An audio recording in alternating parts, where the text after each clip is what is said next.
the boy and fired at least 9 shots. The teen found unresponsive, doctors pronouncing him dead moments later at the hospital. Police want to hear from anyone who might have information. A case of measles reported in southeastern Pennsylvania. Health officials say an unvaccinated child in Montgomery County has contracted the disease. The child reportedly may have exposed people at a pediatrics facility in Plymouth Meeting and the Children's Hospital of Philadelphia's King of Prussia campus late last month.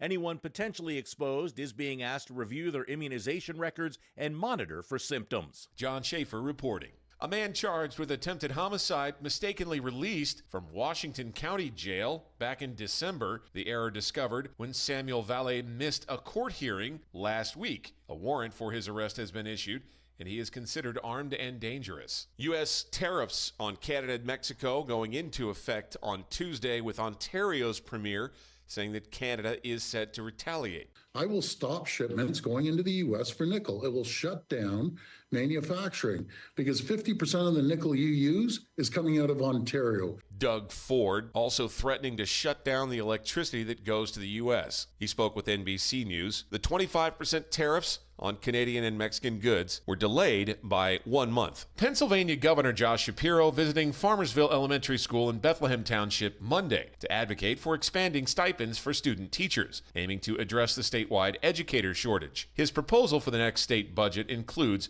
allocating $40 million to the PA Student Teacher Support Program. I'm Ryan Daniels, and you're up to date with Radio PA. At M&T Bank, we believe in the power of together. Together, we can move communities forward while giving back. Together, we can support the small businesses that are dreaming big. Together, we can help families spend more time on what matters most. And together, we can achieve more than ever before. Learn more about M&T's commitment to the people, businesses, and community organizations we serve at mtb.com/togetherwecan, or stop by any local M&T Bank branch. Member FDIC. From high atop Broadcast House in downtown Greencastle, here's a look at WRGG's local news with Scott Douglas. Good morning. No auctioneering this morning, but if you have an electric vehicle, I have some information you may be interested in. Get to that in a minute. First, more relief rolled south to western North Carolina recently as Pennsylvania farmers donated and hauled more bales of hay for livestock there. John Diller of Doylesburg, Pennsylvania, hauled the round bales, which were donated by Brad Reif from Pine Hill Farms. Brad had donated hay in the past and had more to give to provide some relief for livestock in North Carolina. Hurricane Helene relief continues from Pennsylvania. Mayor Ben Thomas Jr.'s latest report online now in the Echo Pilot on the website there. This time the mayor reminds you to set your clock ahead 1 hour and all your clocks this weekend as daylight savings time begins. He takes you on a tour of the original urgent care facilities in Greencastle and the township, along with the most frequently asked questions of the mayor. This year marks a huge milestone in Adams County. It's the 50th anniversary of Mr. Ed's Elephant Museum and Candy Emporium along Route 30 East near Fayetteville. On a recent social media post, the family of founder Ed Gottwalt says they are now beyond grateful for all of the people who have been part of this, quote, wild and sweet journey, unquote. After Ed's death in 2021, the family carried on the family tradition, and over the weekend, this past weekend, the public was invited to join them and paint pieces of what will become a 28-foot mural to commemorate 50 years of Mr. Ed's. Mark your calendars for the next First Steps Learning event happening April 10th from 6:30 to 7:30 p.m., Greencastle Antrim School District. This is for their youngest little Blue Devils, ages birth to those entering kindergarten in the fall. It's limited to the first 60 registrations, and registration ends March 14th. The event will be held at Greencastle Antrim Primary School. So, do you have an electric vehicle? Pennsylvania is expanding its electric vehicle charging infrastructure with the opening of 3 new stations in the mid-state. One of these stations is in Chambersburg at the Chambersburg Square Shopping Center, Walker Road. The Chambersburg charging station cost over $793,000 from federal funds. for the National Electric Vehicle Infrastructure Program, NEVI for short. Okay, this station, along with others, is capable of providing up to 400 kilowatts of power, making it a high-capacity charging option for EV drivers. So there you go. If you have an electric vehicle and you need to charge it up fast, there's a place to do it. Scott Douglas on 93.7 WRGG. Izolt's Air Conditioning and Heating of State Line, Pennsylvania is a proud supporter of WRGG. Your full-service air conditioning and heating business, Izolt's offers friendly professional service for all your air conditioning and heating needs. Whether it's a small repair job or you're planning on doing a major remodeling project, Robbie Izolt offers 30 years of qualified experience. You may call Izolt's at 597-7837. That's 597-7837. If it's done by Robbie, it's done right the first time.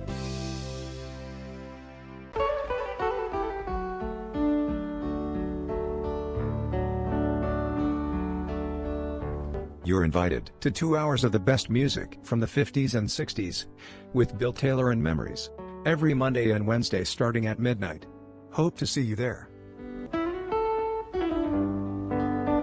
WRGG weather.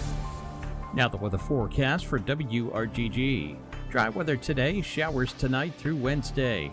For today, becoming partly cloudy, high around 58. Increasing cloudiness tonight, it will be breezy, with showers developing after midnight, though around 47. South winds at 13 to 23 miles per hour. Hello. It will be cloudy and breezy on I'm Wednesday Mr. with Red. rain and isolated thunderstorms. Heavy at times, high around 62. A horse is a horse. South winds at 19 to 29 miles per hour. Mostly cloudy Wednesday night with showers and isolated thunderstorms ending around midnight, low around 42. And Thursday, becoming partly cloudy, it will be windy, high around 48. Northwest winds at 20 to 30 miles per hour with higher gusts. For WRGG, I'm nowcast meteorologist Jim Vaughn. 34 degrees, a little cloudy skies, but the sun's starting to rise, and a beautiful sunrise it is in the eastern skies. Check it out if you're getting out of bed, if you're out of bed. If you're just rolling over to go back to sleep, never mind. It'll be here tomorrow. Humidity, I have not checked on the humidity yet, but we will. Record high for today, 78 degrees back in 1974, -1 on this date in 2014. Can't say I remember that so much. 2 days for 2014, like yesterday and today. 27 to 47 is our average temperatures for today. 6:39 in the a.m. That's what time the sun came up, 6:06 in the p.m., giving us 11 hours and 27 minutes of daylight. Again, temperature sitting at 34 degrees at 93.7 WRGG and on the web at WRGG.org. Greg Hoover, Bill Gore, thanks so much for tuning in. You know, Scott Douglas ran the birthday boy, Scott Douglas, his birthday was yesterday, ran the story about Mr. Ed. Have you, Bill, have you ever stopped at Mr. Ed's? Yes, I have. Okay. Yes. I've never been there. So you need to put, it's actually you pretty need to cool. put your headphones on for this one. So it's definitely worth stopping. Is it? Yeah. Okay. But, the first time I went there just out of curiosity. Yeah. It's when I worked in Gettysburg, and I thought, okay. well, I'm just going to see what it is. Yeah. And then Hello. I made a point of taking my family. I'm Mr. Red. Yeah. Kids, everything. A horse is a horse, of course, and no one can talk to a horse, of course. That is, of course, unless the horse is the famous Mr. Ed. Go right to the source and ask the horse. He'll give you the answer that you endorse. He's always on a steady course. Talk to Mr. Ed. Oh, well, it was my Mr. Ed's theme song. A horse is a horse, of course, and no one can talk to a horse, of course. That is, of course, unless the horse is the famous Mr. Ed. Go right to the source and ask the horse. He'll give you the answer. I am Mr. Ed. I have to stop there sometime. I got the feeling I'll get in trouble because it's all candy and things like that. Oh, exactly, yeah, right. Yeah. Oh, the fudge is awesome. Oh, and they have this whole room of Pez. Really? Like if you're looking for a Pez dispenser, they have it. They have it. Yes. It's the place to Pez. Yes, indeed. Okay, very good. Wow, that's interesting. Of course, the last time we were there, the Pez were like buy one get one free. Yeah. And so we got like every superhero one they had. Now, with the tariffs, you have to bring one and give to them in there. I don't know. 34 degrees right now today. That's what it's gonna be okay today. Highs around 58. I like that, but a chance of rain coming our way. It should be interesting. By the way, we received word late last night. Chris Ardinger will not be with us today. He is going to a breakfast instead. I can't believe we got pushed out for a breakfast. For crying out loud. Well, I'm wishing I was at breakfast right now. Yeah, and I know. I don't blame him. I didn't realize that was an option. It's always an option with us here. It's always an option. You're here for the day, right? I am, yes, sir. Okay, I just wanted to make sure about the birthday club, which is coming up very shortly Indeed. here. Volkswagen is recalling 60,490 U.S. vehicles. Turns out the ejection button wasn't such a good idea after all. They had it in there. The Beetle, I don't know if it's the Beetle or what car it is. What was that Volkswagen? People's Wagon, right? People's Wagon, yes. Hitler had that idea. Yes, indeed. Something that could be mass-produced that was affordable. Yeah, yeah. A private space. He was quite the visionary of that. Well, he was. First, I'm going to build a car. Did he put the highway system in? It was. Yeah. Okay. If he had just stopped there. Yes. Going to build a car for everyone. Yeah. Put a highway in that you can go 1,000 miles an hour, and then I'm going to take over the world. Or as Norm Macdonald put it once, the more I hear about that Hitler guy, the less I care for him.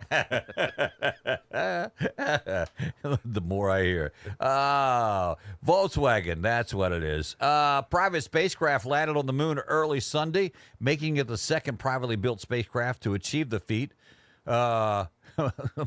What's it? Elon, not too happy about it. He must be fuming. He's not in the top two on that one. So, a private U.S. spacecraft has accomplished a significant milestone by landing on the moon's surface. The successful mission by Firefly Aerospace Blue Ghost paves the way for more commercial spacecraft to join on the moon, with 2 additional missions scheduled to land soon. Blue Ghost, part of NASA's CLIPS initiative, CLPS, will conduct various scientific and technology studies during its 2-week stay, contributing to NASA's Artemis program. Commercial. What are we going to do with the moon? We're going to wake up one morning and look at the moon. Something's going to be written on the side of it there, advertisement for something or the other. I don't know. It just seems a little strange. But, we'll find out. Dry weather today, showers tonight through Wednesday. For today, becoming partly cloudy, highs around 58. As we said, 34 degrees right now at 93.7 WRGG. Birthday Club, the Birthday Club. Everybody celebrates Birthday Club on WRGG. I know what it is. Doggone it. Well, time for the Birthday Club. All right, sir.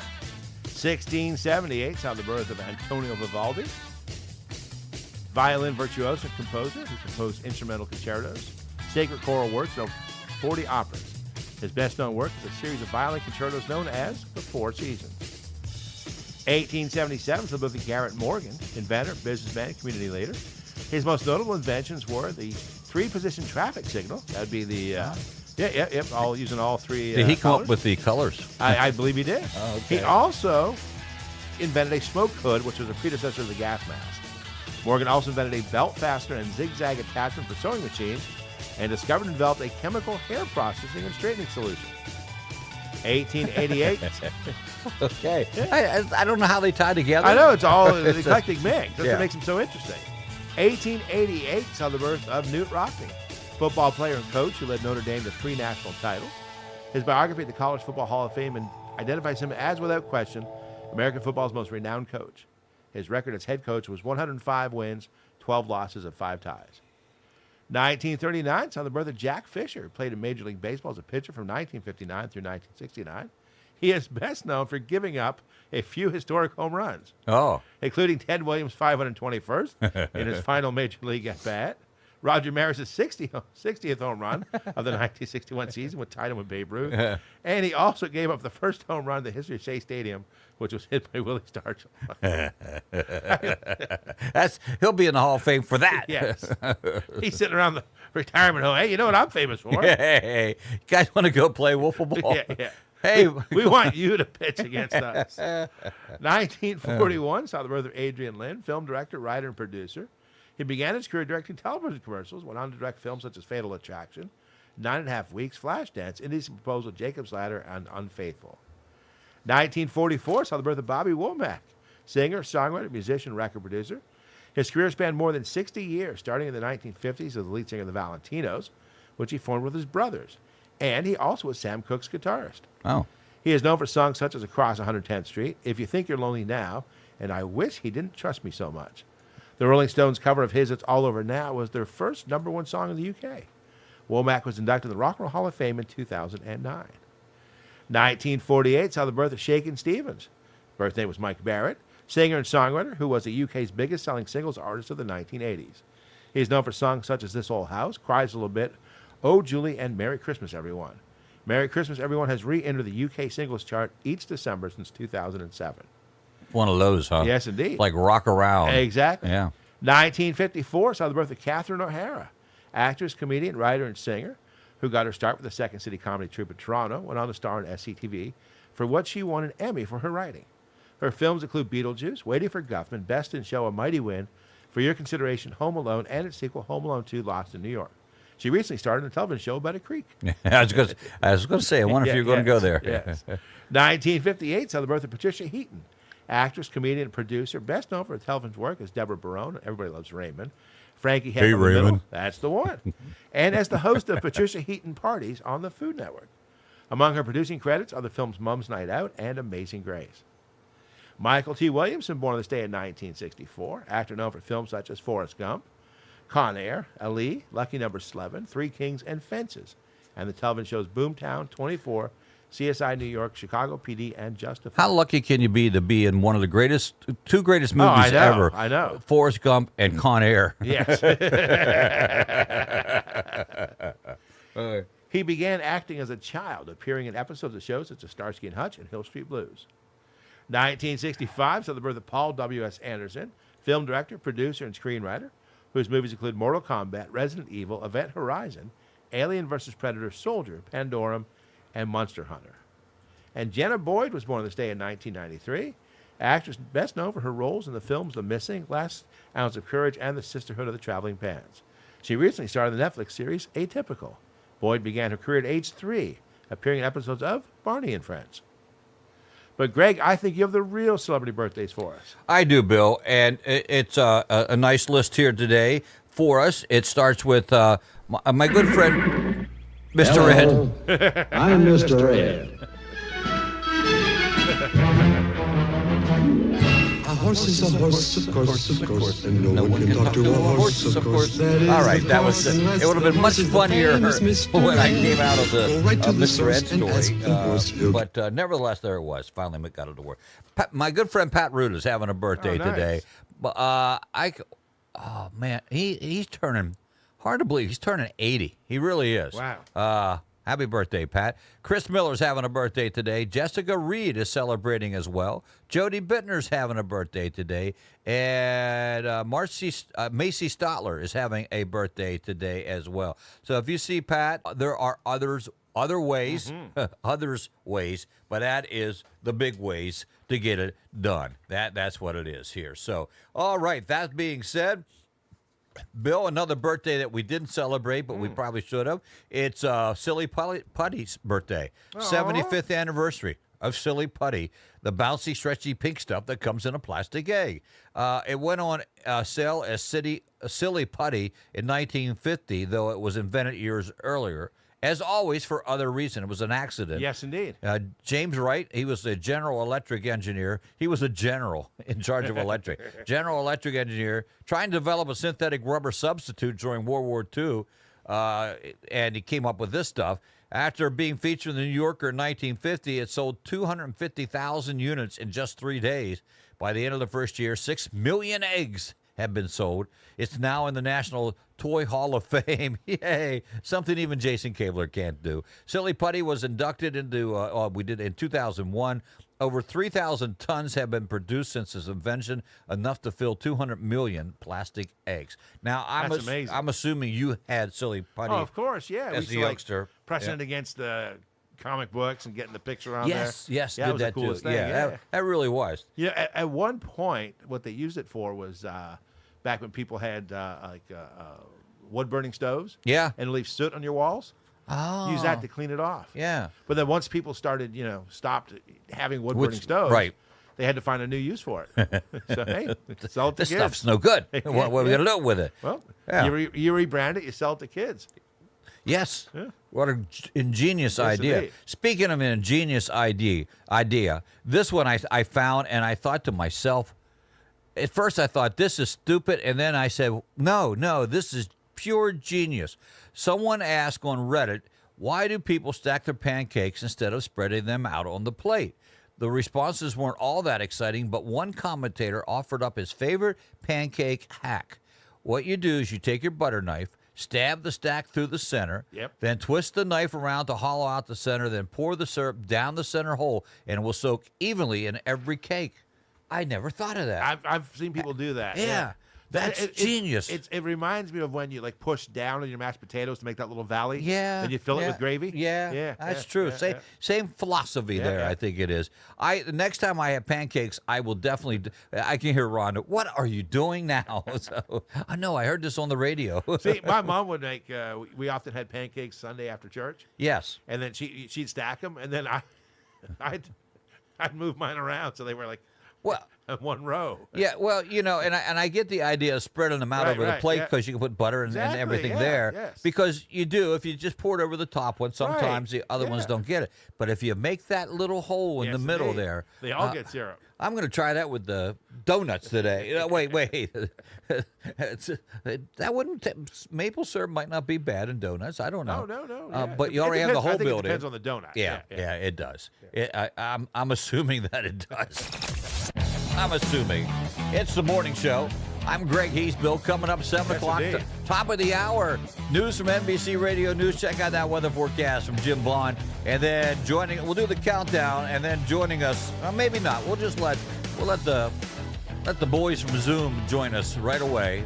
Their invitation is out waiting for them even as we speak. We'll be right back. On WRGG.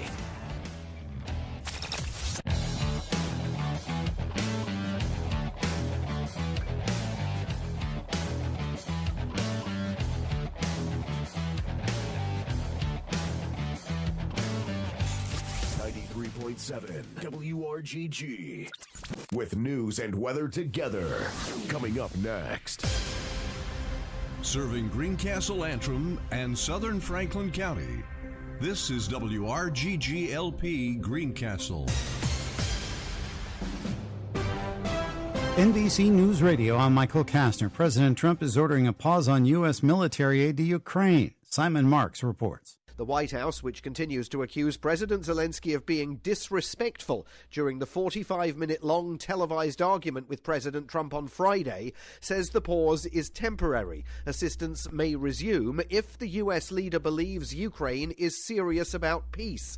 At the White House earlier on Monday, President Trump continued to pummel Zelensky. Somebody doesn't want to make a deal, and if somebody doesn't want to make a deal, I think that person won't be around very long. The freeze in aid also provides a huge challenge to European leaders who are trying to salvage not only the prospects for peace in Ukraine, but their own relationship with the United States, at a time when the US on a daily basis appears to be moving closer to Russia's orbit and away from the post-Second World War settlement in Europe that kept the peace there for 80 years. President Trump's 25% tariffs on goods from Mexico and Canada are now in effect. Canada says it will impose retaliatory 25% tariffs on $100 billion of U.S. goods. Ottawa's premier says he'll go further. If he wants to destroy our economy and our families, I will shut down the electricity going down to the U.S. Doug Ford told NBC News the tariffs will be an absolute disaster for both countries, and Canada will respond like the U.S. has never seen before. Trump also imposed another 10% tariff on Chinese imports in addition to 10% tariffs enacted last month. Beijing also responded with retaliatory tariffs on U.S. goods and agricultural products. The Mardi Gras parades that New Orleans is known for may be a washout this year. While the weather was decent yesterday in the Big Easy, forecasters are predicting some big storms on this Fat Tuesday. Some parades have already been canceled. Michael Kastner, NBC News Radio. Clyde's Grocery at Shady Grove has been serving the local area for over 60 years with quality meats and groceries. All of our meats at Clyde's Grocery are fresh cut daily. Our in-store deli features subs, sandwiches, and hot food. You will find a large selection of quality fresh baked bread, cookies, and cakes in our bakery. Klein's Grocery in Shady Grove, family owned and operated, where quality meats, great prices, and friendly service is a tradition. Headquartered in Greencastle and serving the tri-state area, Dice Office Equipment offers sales, service, and support for copiers, office printers, and managed print services to businesses and nonprofits within the region. Dice aims to make finding, repairing, and operating office equipment as easy as it should be, with quality products at fair prices, service for different equipment types, and a variety of brands to choose from. You can be sure a Dice solution will be tailored to meet your needs. Visit www.diceoe.com. That's www.diceoe.com for more information. Dice's office equipment, now part of the CDS family. Since 1984, Greencastle Eye Care Center has been the leader of quality vision care, using state-of-the-art diagnostic technology, providing personalized optometric services, and the best quality optical products to their patients in Greencastle. The experienced optometrists offer comprehensive eye exams, specializing in the diagnosis and treatment of eye disease, and fit many different types of contact lenses. Greencastle Eye Care Center participates with many insurances and are always Club. Everybody celebrates birthday club on 717-597-7708. The office of the Greencastle Eye Care Center is located in the John Grove Medical Center on Eastern Avenue. Greencastle Eye Care Center, a much appreciated supporter of WRGG. Hi folks, Lanny Carball. You're looking for bluegrass music? Hey, WRGG has bluegrass music right here every Wednesday from 6 to 8 p.m. And if you happen to be up early on Friday morning, say from 4 to 6 a.m., you got it again. Bluegrass is WRGG. WRGG weather. Now the weather forecast for WRGG. Dry weather today, showers tonight through Wednesday. For today, becoming partly cloudy, high around 58. Increasing cloudiness tonight, it will be breezy, with showers developing after midnight, low around 47. South winds at 13 to 23 miles per hour. It will be cloudy and breezy on Wednesday with rain and isolated thunderstorms. Rain may be heavy at times, high around 62. South winds at 19 to 29 miles per hour. Mostly cloudy Wednesday night with showers and isolated thunderstorms, ending around midnight, low around 42. And Thursday, becoming partly cloudy, it will be windy, high around 48. Northwest winds at 20 to 30 miles per hour with higher gusts. For WRGG, I'm nowcast meteorologist Jim Vaughn. Currently 34 degrees in downtown Greencastle. Cloudy skies right now. Record high for today, 78 degrees in 1974. -1, the record low in 2014, second of 2 days for 2014. 27 to 47 is your average temperatures for this time of the year. We are in the middle of that. Right place to be. 6:39 in the a.m. is when the sun came up. It'll set tonight at 6:06 in the p.m., 11 hours and 27 minutes of daylight. Again, temperatures at 34 degrees at 93.7 WRGG. Now back to the morning show on 93.7 WRGG. Welcome back. It's hour number 2 of the morning show, 7 o'clock hour. Greg Hoover, Bill Gore, thanks for tuning in today. It is Fossilnut Day. Last year on Fossilnut Day, my lovely wife Rhonda just called. She said last year was a little different because I had taken her because it was snowing to beat the band that day, and it's not today. So there we had it. And she also said, "You're not doing that with your pancakes." However, that being said, Lisa Parsons said I can try it at the pancake breakfast by the Lions that the Lions Club have every year on the 12th day of April, and we'll put that on the countdown. But yes, I can do it then because Rhonda won't go with me, and that'll work out. I can make that little hole in there and pour the dip in, and whatever the dip is. It's the syrup, not the dip. I'm expecting the members of the Lions Club to do it for me. Yeah. Charlie can do that for you. They should do that for all of them, yeah. Oh, exactly. Put a little hole in the middle, pack them up that way. That's a new style for that. Gosh, I'm having a little trouble, and I did yesterday, and there's no I thought things were working, but they're not. I sent links out to our link guys there, and evidently they're not getting the link. I'm not sure what's happening with it's our email now. The computer's okay. It's the email. It's requiring a email. You ever have that? They need you to confirm that it's you or whatever the case may be. Yes. I don't know the password because it's never come up before, and the stuff works right away. So that being said, I don't know. Here's how we're going to do it, guys. Here's how we're going to do it. Hopefully you're listening. Since Jason always starts, Jason, you call in first. And I'm not sure. And then you call in, Jason, and then Chris, I'll call you and see if I can put you on Bluetooth here and get you on. And I don't know if you'll be able to hear each other.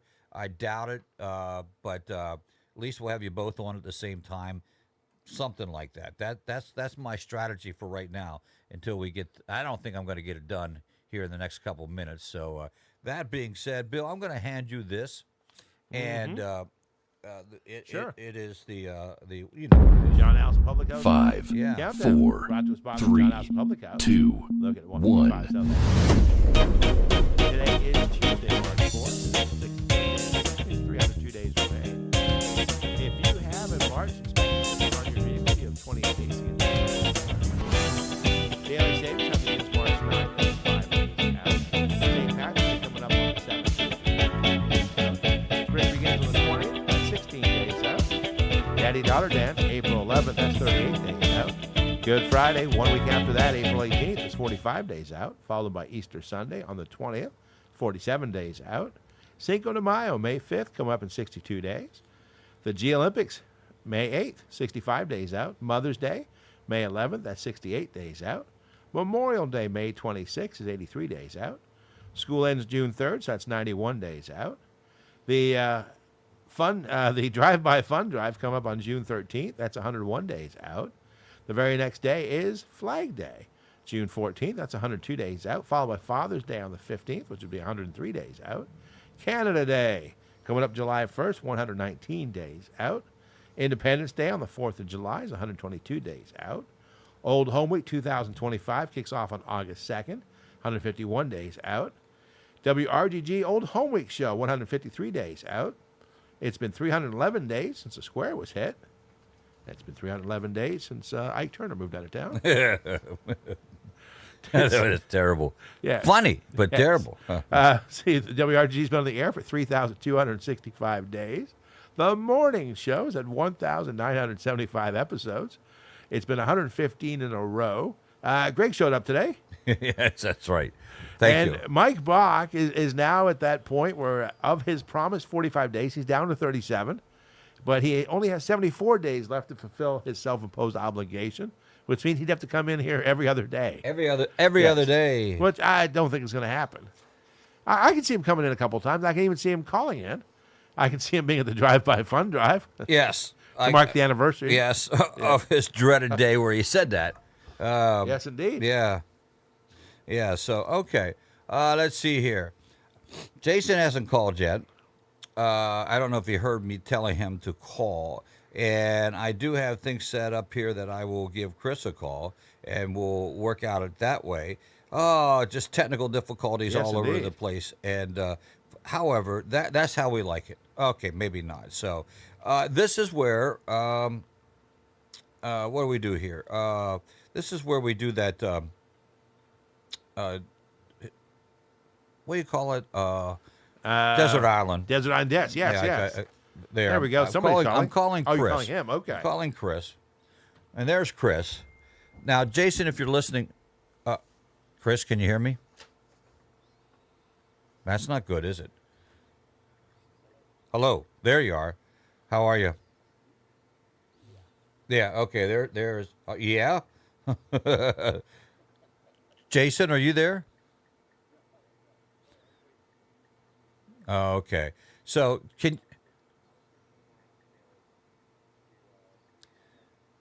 Well, it came up. Oh, okay. Yeah, that's true. It came up, and I sent you links twice, but it didn't work. Chris and Jason, can you hear each other by chance? No. Okay. Lucky you. Jason, you should be able to hear Chris. Yeah, okay. All right. So, yeah, all right. Now we got you croaking. That's all we need. Okay. I'll work on it today, guys. I have nothing else to do. I'll work on trying to find the password. Croak was my favorite song by Billy Squier. It's there. We're not doing favorite songs, Bill.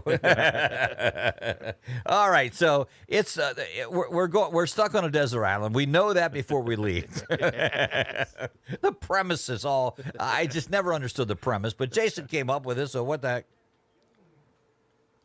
Yeah. So you know you're not coming back. So because of that, we decided to take music with us, and we could only take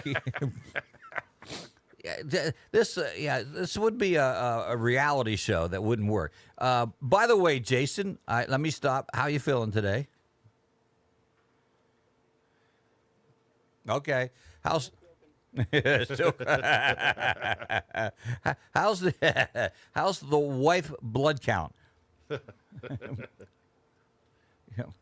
Good. I felt bad for her. Yeah, okay. Yeah, you're in good shape. So, all right, good that you're there. So, anyway, we started today. We're now at X, and we can only take one artist from each alphabetical word, and here we are. So, Jason, and you can give your whole list because I don't think we're going to duplicate any on. Well, we might. There's only 8 bands total, or whatever the heck. But go ahead and give your list there, Jason. It's only one we have to take. That's true, yeah. It's not like we're, yeah.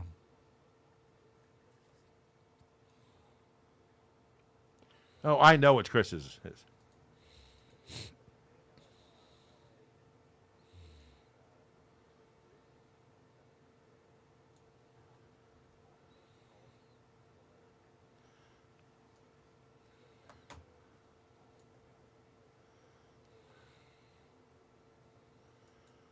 Yes. Oh, okay. Yes, indeed. I did not know that.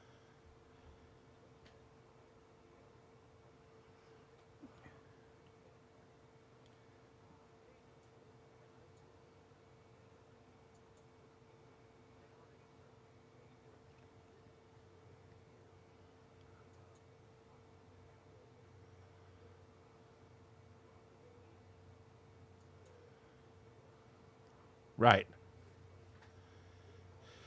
But that's not as tenuous a connection as you might think. Rockabilly was a huge influence on a lot of punk bands, including The Clash and Sex Pistols and so on. Yeah. Yeah.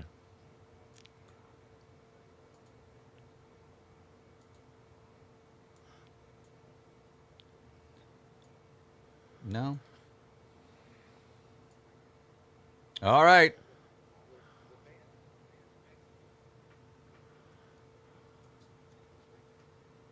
Yes, that's right. Raymond Zarek of the. That's right. That would give you some credibility. A little bit. And their first 2 albums. Oh, sorry. Yes. Of course he was. That was his real name. Well, she. Oh, and then Greg, you would know their. Remember John Doe? He does bass and vocals. Yeah. He also does some acting. And if you've seen the movie Pure Country, yes, he plays Earl. Yeah, he's the drummer. Oh, okay. Yeah, that's John Doe. Okay. Yeah.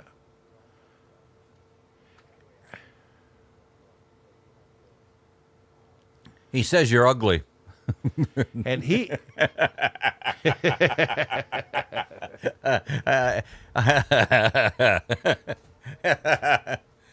No, wait, what's Rhonda got to do with it? Oh. Like Jocka Burke.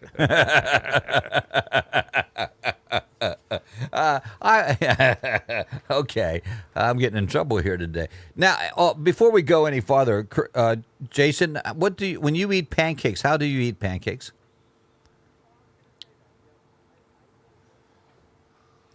That's not the question. Okay, no, I guess it is the question. Yeah.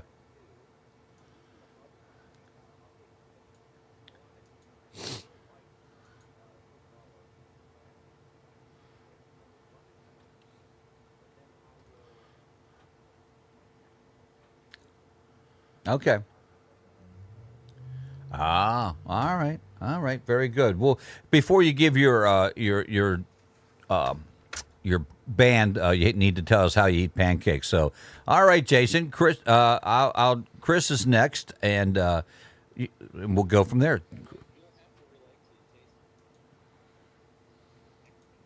XTC. Yes, yes. P left the band. T came in. Yeah.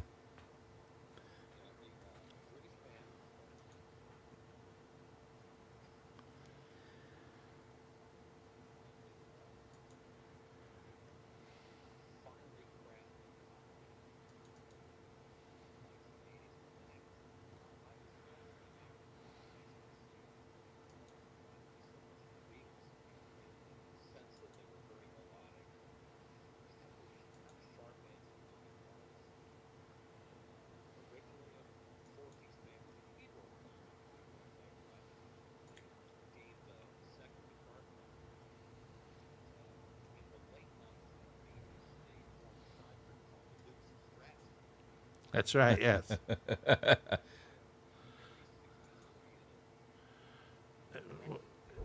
I used to watch the TV show. It was their foray into psychedelia was what it was. Yeah.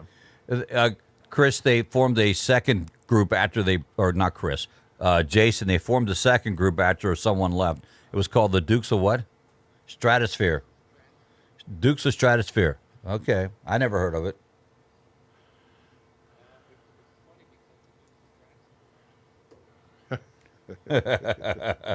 Okay, that's the way it goes sometimes. Pear tree.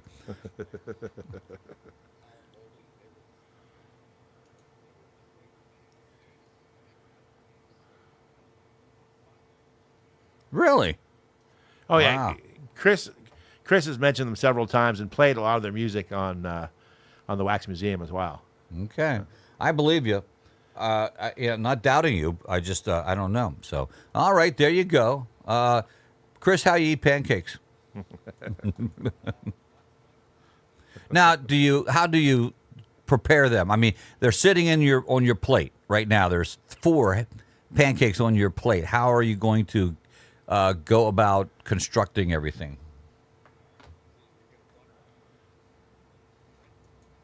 Are you going to butter each one individually? Okay. All right. Well, we hope that's the case. All right. Very good.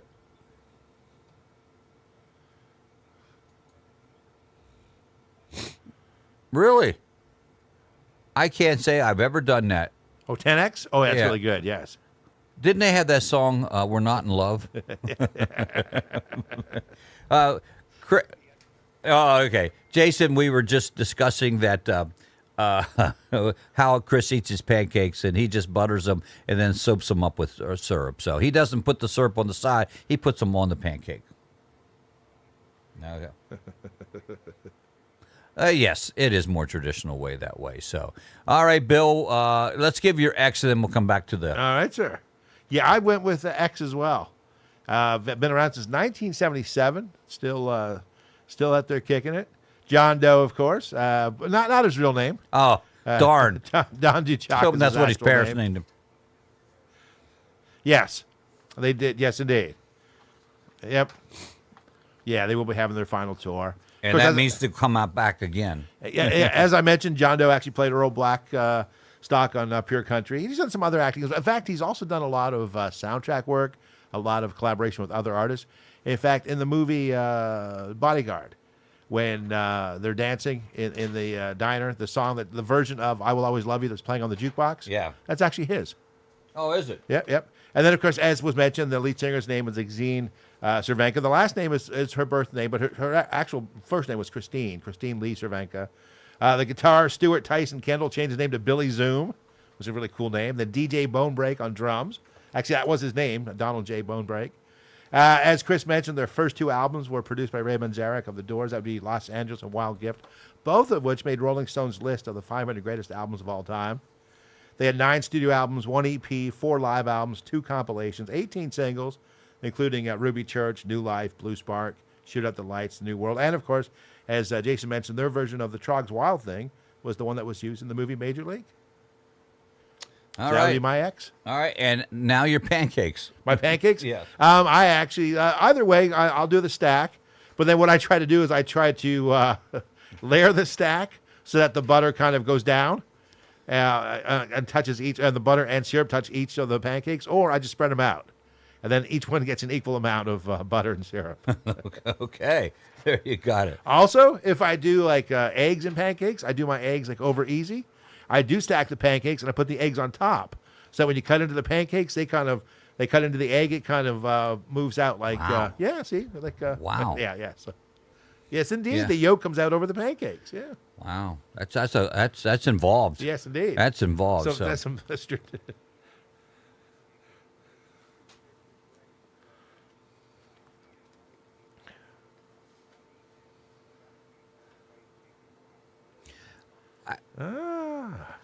yeah, that's some. That some makes sense. Strategic thinking there. Yeah, very good. So, well, I guess it's my turn to give you the letter X, and I'm going to be very honest, and I think I have the right to do this. There's no rules, as we found out with Jason a long, long time ago. You went with Xavier Cugat? I went with Xavier Cugat and the news.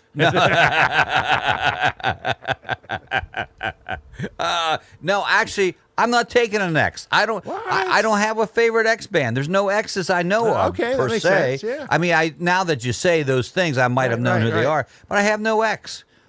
I mean,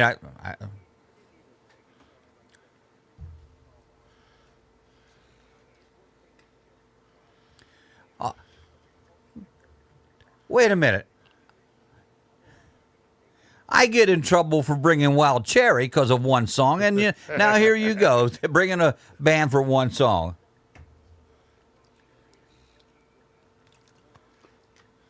Okay, I got to go along with that. Yeah, that's true. So,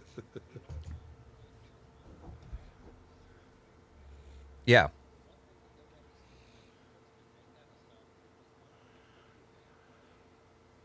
Z. What's the country band, Bill? Do you know? They had a number of side items, including the Knitters. And yeah.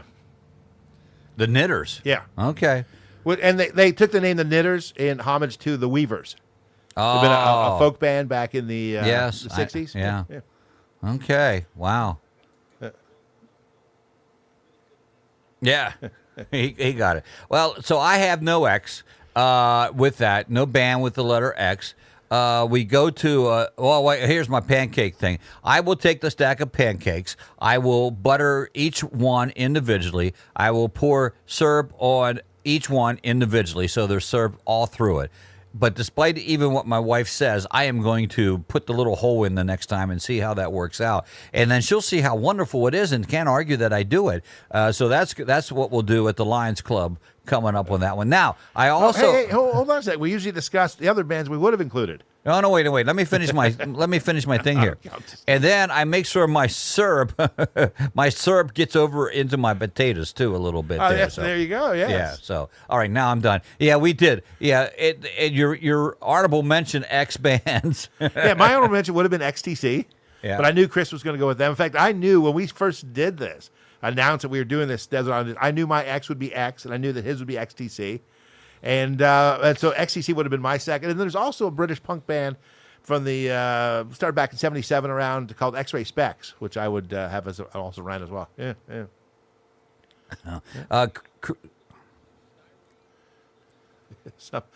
Something like that, yeah. Styrofoam cup would have been it as well. Chris, did you have any? Did you have any other bands that would have maybe made the list?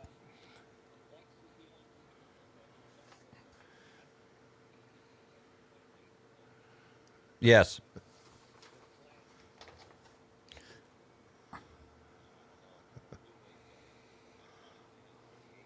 Okay. All right. And Jason, you sort of admitted you didn't know any X's either, so you probably don't have a lot of honorable mentions there, do you?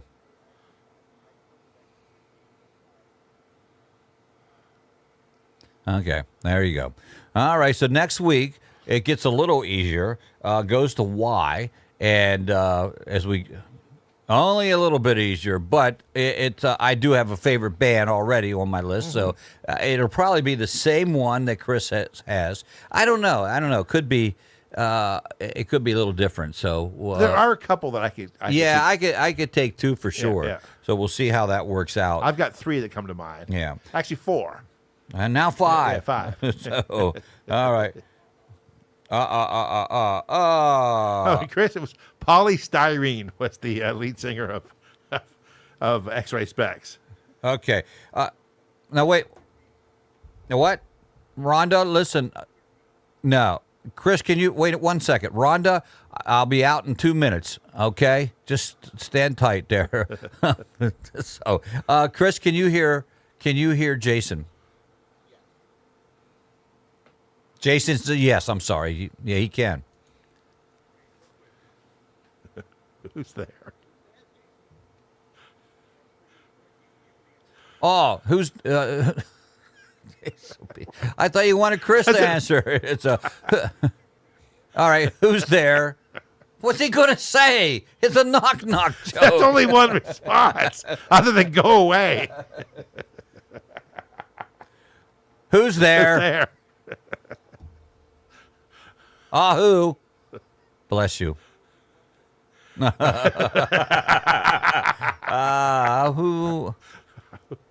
Yeah, he didn't. He's laughing so hard, his teeth fell out. Yeah. So, all right, guys, listen. My wife's impatiently waiting downstairs, and what she has for us, I need to go get. She doesn't want to climb the. She doesn't want to take the stair climber. No, she doesn't.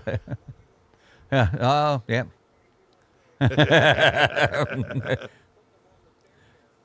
Exactly. Now she's out of the car. She's bringing them up. She's in the door. Here. She's in the door. Yay. I'm sorry, Rhonda. Hey, it's our favorite Hoover. Rhonda, come. You say hi to Jason first. Hi, Jason. How are you feeling? He's feeling better. Oh.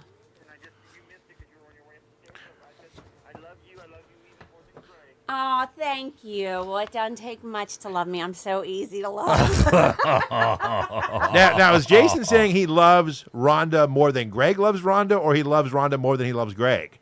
Well, no, that could either one applies. Either one works. Say hello to Chris. Hi, Chris. I'm anxious to hear your band play soon. Yeah. Yeah, it'll be a good time. I don't know when that will be, but notice, Jason, she didn't say, I'm looking forward to hearing you play. Jason, you and I will have a long chat, my friend. Karma. Well, my lovely wife brought us Fosnuts. And now I have to go feed the... She's going to go feed the hungry at Heritage. Okay. Feed the hungry at Heritage. Fosnuts. Fosnuts. So, all right. Jason said, tell everybody he said hello. Seriously, that way. Dear, thank you so much. Appreciate it. Only Fosnuts would get you up so early, would it? Right? Yeah, or a funeral. I get you. So, all right, guys, listen, thank you so much for tuning in. Jason, thank you for, getting off your deathbed and being available yesterday and today. So,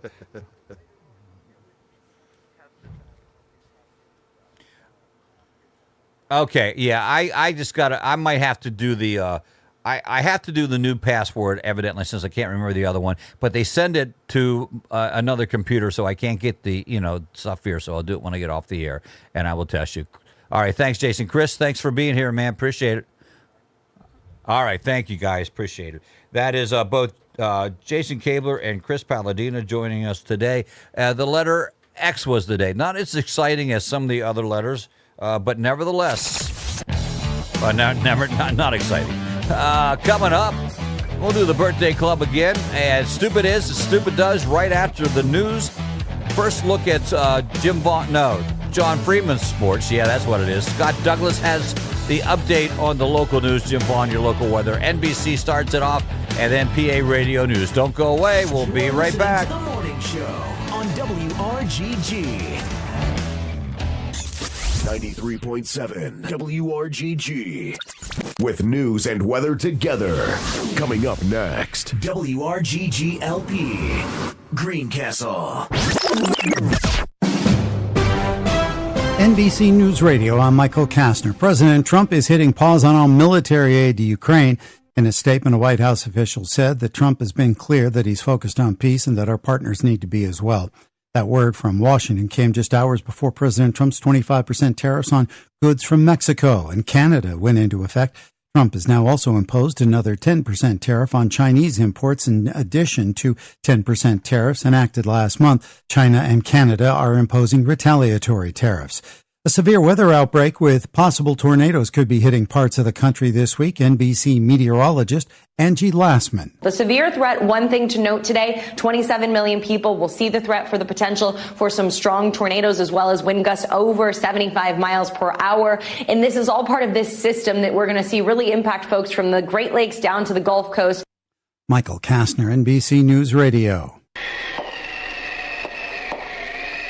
Till the weather outside makes up its mind, you can depend on Premier HVAC services to keep you comfortable inside. For sales, installation, same-day and 24-hour emergency services, Premier is your local heating and air conditioning professionals with free estimates, price match guarantee, 717-597-9900, and online at premierhvacpa.com.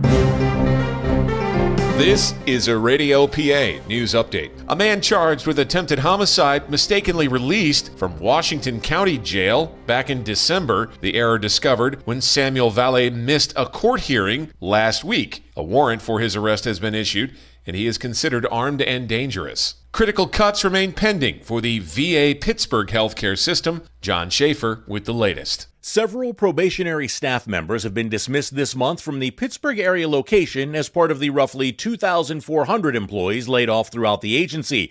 The cuts are a part of the Trump administration's efforts to slash costs throughout the federal government. Pennsylvania has the fourth largest veteran population with more than 800,000. At the same time, the Trump administration's tariffs are set to go into effect, sending ripple effects throughout economies across North America and elsewhere. A new deal announced by the White House with President Trump saying a high-profile chip maker is set to invest at least $100 billion in the U.S. Trump saying Taiwan has invested heavily in the U.S. This $100 billion in new investment will go into building 5 cutting-edge fabrication facilities in the great state that we just discussed, Arizona, and will create thousands of jobs, many thousands of jobs. Geisinger Health System is launching a private police program. Hospital officials say Geisinger police officers will be equipped with tools not available to traditional security, including firearms and non-lethal weapons. The officers must have previous law enforcement experience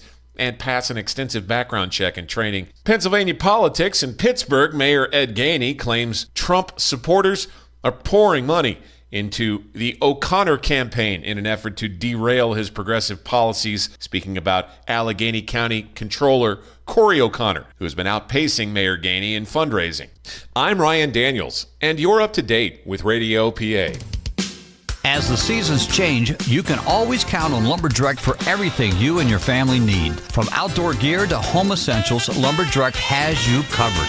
You'll find a wide range of tools, supplies, and equipment for any project or adventure.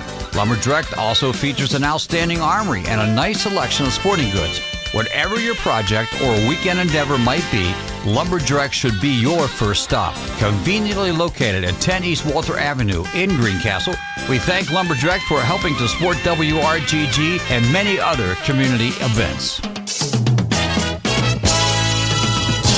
From From high atop Broadcast House in downtown Greencastle, here's a look at WRGG's local news with Scott Douglas. Good morning. No auctioneering this morning, but if you have an electric vehicle, I have some information you may be interested in. Get to that in a minute. First, more relief rolled south to western North Carolina recently as Pennsylvania farmers donated and hauled more bales of hay for livestock there. John Diller of Doylesburg, Pennsylvania, hauled the round bales, which were donated by Brad Reif from Pine Hill Farms. Brad had donated hay in the past and had more to give to provide some relief for livestock in North Carolina. Hurricane Helene relief continues from Pennsylvania. Mayor Ben Thomas Jr.'s latest report online now in the Echo Pilot on the website there. This time the mayor reminds you to set your clock ahead 1 hour and all your clocks this weekend as daylight savings time begins. He takes you on a tour of the original urgent care facilities in Greencastle and the township, along with the most frequently asked questions of the mayor. This year marks a huge milestone in Adams County. It's the 50th anniversary of Mr. Ed's Elephant Museum and Candy Emporium along Route 30 East near Fayetteville. On a recent social media post, the family of founder Ed Gottwalt says they are now beyond grateful for all of the people who have been part of this, quote, wild and sweet journey, unquote. After Ed's death in 2021, the family carried on the family tradition, and over the weekend, this past weekend, the public was invited to join them and paint pieces of what will become a 28-foot mural to commemorate 50 years of Mr. Ed's. Mark your calendars for the next First Steps Learning event happening April 10th from 6:30 to 7:30 p.m., Greencastle Antrim School District. This is for their youngest little Blue Devils, ages birth to those entering kindergarten in the fall. It's limited to the first 60 registrations, and registration ends March 14th. The event will be held at Greencastle Antrim Primary School. So, do you have an electric vehicle? Pennsylvania is expanding its electric vehicle charging infrastructure with the opening of 3 new stations in the mid-state. One of these stations is in Chambersburg at the Chambersburg Square Shopping Center, Walker Road. The Chambersburg charging station cost over $793,000 from federal funds for the National Electric Vehicle Infrastructure Program, NEVI for short. Okay, this station, along with others, is capable of providing up to 400 kilowatts of power, making it a high-capacity charging option for EV drivers. So there you go. If you have an electric vehicle and you need to charge it up fast, there's a place to do it. Scott Douglas on 93.7 WRGG. Proudly supporting WRGG, ELM Department Store has been your local source for quality men and women's clothing, specializing in big and tall sizes for men. ELM Department Store has been providing personalized clothing solutions to customers from Greencastle and surrounding communities since 1941. ELM Department Store, conveniently located on the square in Greencastle, Pennsylvania. Here's a look at local sports with John Freeman. In addition to the Franklin County teams mentioned yesterday, there are several teams from Fulton County headed to the PIAA State Basketball Tournament. Good morning, everyone. I'm John Freeman reporting for WRGG Sports, brought to you by the John Allison Public House, 155 South Antrim Way in Greencastle, involved in your local community. While a total of 4 Franklin County basketball teams are headed to the Pennsylvania State Basketball Tournament, Fulton County is also well represented. In the boys single-A bracket, Forbes Road High School will be at home Friday as the number 2 seed from District 5. They will host District 9's Cameron County High School in a game to be played at Forbes Road beginning at 7 p.m. Meanwhile, in the boys AA bracket, District 5 champion McConnellsburg will also be at home. That game will be played at 1 o'clock on Friday as they will host District 7's Greensburg Central Catholic. The high school spring sports practice season began yesterday under chilly and windy conditions. Blue Devil athletes in baseball, softball, and track and field kicked off their first day of preseason practice yesterday. The Blue Devil baseball team opens up the season Wednesday, March 19th, when they will be at home hosting DeLone Catholic. Meanwhile, the girls softball team will be on the road that day to face DeLone, while the Blue Devil track and field athletes will see their first dual meet take place on Tuesday, March 25th, when they travel to face Gettysburg. Finally, this morning, the Greencastle Antrim Unified Bocce team, who won the District 3 championship in late February, will hit the road today to Juniata for the Pennsylvania Regional Unified Bocce Tournament. That event is scheduled to get underway this afternoon at 4 o'clock. That's a look at sports for a Tuesday. Have a great day, everyone. I'm John Freeman reporting for WRGG Sports, brought to you by the John Allison Public House, 155 South Antrim Way in Greencastle, involved in your local community. Hi, JP McCartney, 93.7 WRGG. My show, JP McCartney's ABC Oldies, is on every Friday with the best of the 60s, 70s, and more. We've got a Beatles song every hour. The Beatles! And the classic countdown, too. Join me, JP McCartney, ABC Oldies, Friday on 93.7 WRGG. WRGG weather. Now the weather forecast for WRGG. Dry weather today, showers tonight through Wednesday. For today, becoming partly cloudy, high around 58. Increasing cloudiness tonight, it will be breezy, with showers developing after midnight, low around 47. South winds at 13 to 23 miles per hour. It will be cloudy and breezy on Wednesday with rain and isolated thunderstorms. Rain may be heavy at times, high around 62. South winds at 19 to 29 miles per hour. Mostly cloudy Wednesday night with showers and isolated thunderstorms ending around midnight, low around 42. And Thursday, becoming partly cloudy, it will be windy, high around 48. Northwest winds at 20 to 30 miles per hour with higher gusts. For WRGG, I'm Nowcast meteorologist Jim Vaughn. Thank you, Jim Vaughn. Currently 36 degrees, cloudy skies outside as we speak. Humidity at 57%. The wind, not much of an effect, 1 mile per hour coming from the south, and so that should be okay for us right now. 78 degrees in 1974. That's the record high for today. -1 in 2014. The record low, second of 2 days for 2014, having that record low. 27 to 47. Your average temperatures for today, 6:39 in the a.m. when the sun came up. It'll set tonight, 6:06 in the p.m., 11 hours and 27 minutes of daylight. Again, 36 degrees at 93.7 WRGG and on the web at WRGG.org. Greg Hoover, Bill Gore, thanks for joining us here on Fosnut Day. As we celebrate here, thanks to a Rhonda Hoover who brought the Fosnuts to us. These things are huge. Oh, my goodness, yes. Yeah. I could eat 3 Big Macs and have the same amount of calories because the ones you and I are eating are all chocolate. With the cookie crumbles on top? Yes, and then chocolate, something inside, cream filling inside. Yeah, yes, chocolate yep. on top. Oh, it's amazing. It's amazing. Like I said, she's our favorite Hoover.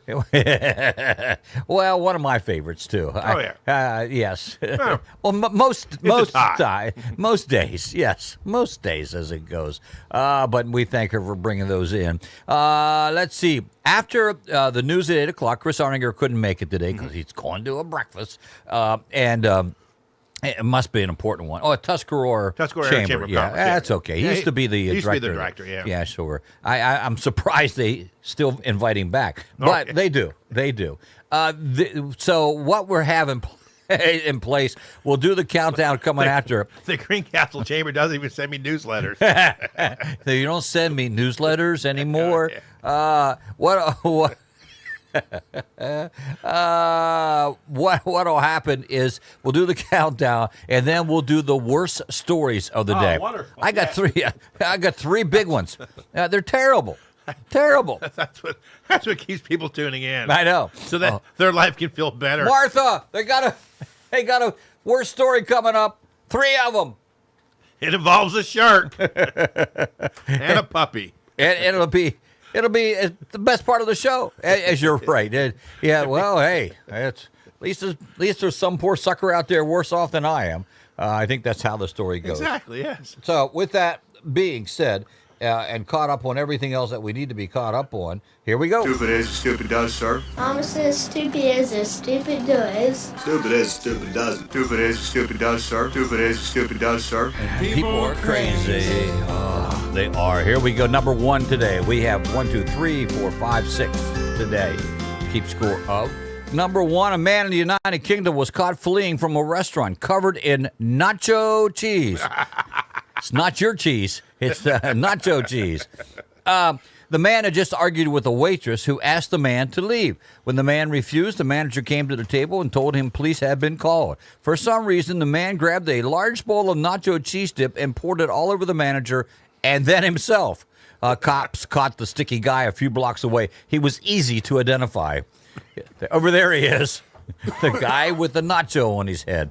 So where exactly do you have a large bowl of nacho cheese that's laying around? I don't know. Yeah, it was like a Dixon's bar. Well, it must have been a Mexican restaurant in England. Yeah, okay. So I guess England has, Mexican bar, Yeah, of course. Mexican food. Yeah. I'm just curious. So I'm thinking of all the Mexican restaurants I've been to. It's not like a big bowl of nacho cheese was just sit within there, easy reach. Right, yeah. That's salsa maybe. Yeah, right. But right. not the, Yeah, well, right. maybe, but a big bowl. Big bowl. Yeah, big bowl. It's enough to pour on the manager and you. And you, yeah. He was easily spotted as cats were licking him. Number 2, a woman in Romania left her husband after he turned their apartment into an indoor garden. The woman said, good reason, I can imagine. The woman says her man started with a small garden box in the bathroom for growing flowers, but over 3 years he kept bringing in more soil and planting more flowers, plants, and eventually vegetables. The last straw for her was coming home from work to find her husband had removed their bedroom mattress and replaced it with another garden. And she left and says, and he said when she left, I never promised you a rose garden. There we go. Sorry, let me... Yes. I beg your pardon. I beg your pardon.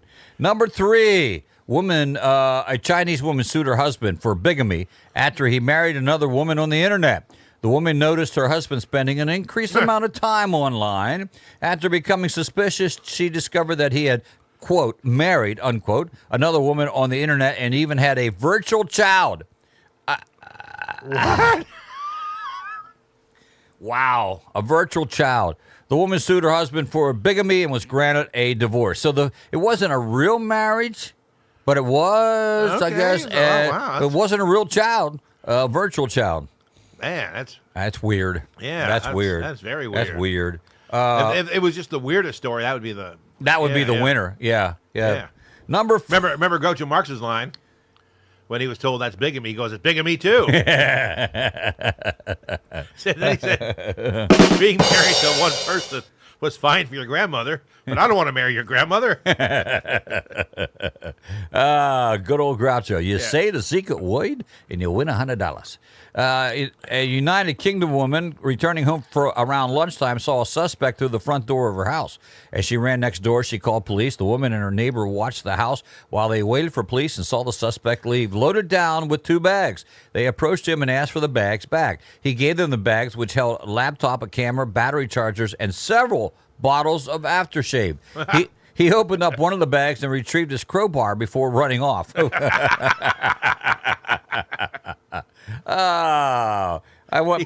He's a kindly thief. He is. Ma'am, may I have my crowbar back? Number 5, in Germany, a man broke into a prison. The man scaled a 10-foot fence, dodged surveillance cameras, and used a key made from a spoon to break into the low-security facility. Actually, it wasn't his first time doing it either. The man had been breaking into the jail for nearly a month so he could hook up with his girlfriend. What you do for love, huh? What you do for love. And police in Sweden said a man walked into a local precinct. Wait, the key was made out of a spoon? Yes. I don't know how you do that. I know you said it wasn't exactly maximum security, but well, he said minimum security. Yeah. Which means she probably could have just walked out. You still think you'd have a little think they have a little more high tech than a spoon can break into. Yeah, you're right. I don't know how to explain that any more than that. Yeah? The spoon will work. And how do you get to the point where you think, okay, I think I can make a key out of a spoon and break in? Did he start with a fork and knife? Yeah. Did he work his way up to a spoon? Well, he started with the plastic stuff, and that didn't work. Did he start at spoon? I don't know. He's sitting at home thinking these things up. Oh, my. That was number 5. At number 6 today, police in Sweden said a man walked into a local precinct to complain about the quality of the drugs he had purchased from a dealer. Man. The man told police he was a frequent user of marijuana, but the latest batch he purchased set him on a bad trip, man.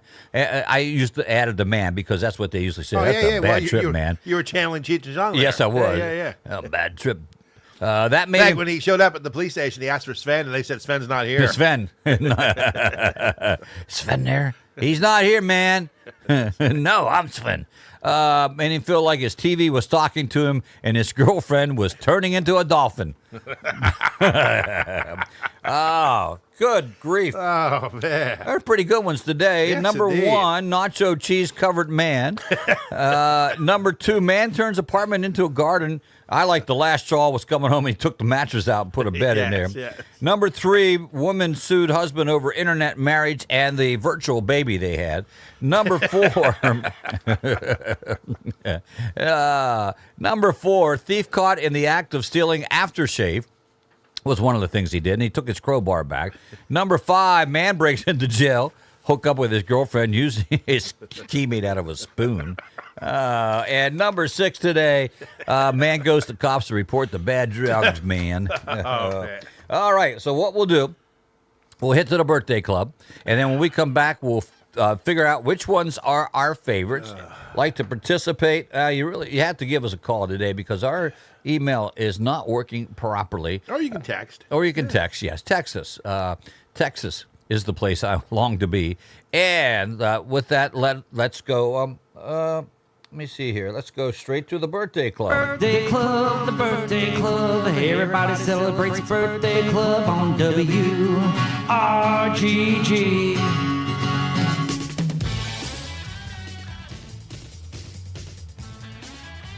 We are starting back in 1678 with the birth of Antonio Vivaldi, violin virtuoso and composer, composed instrumental concertos, sacred choral works, and over 40 operas. His best-known work is a series of violin concertos known as the Four Seasons.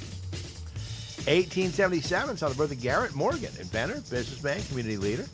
His most notable inventions were the 3-position traffic signal and a smoke hood, which was the predecessor to the gas mask.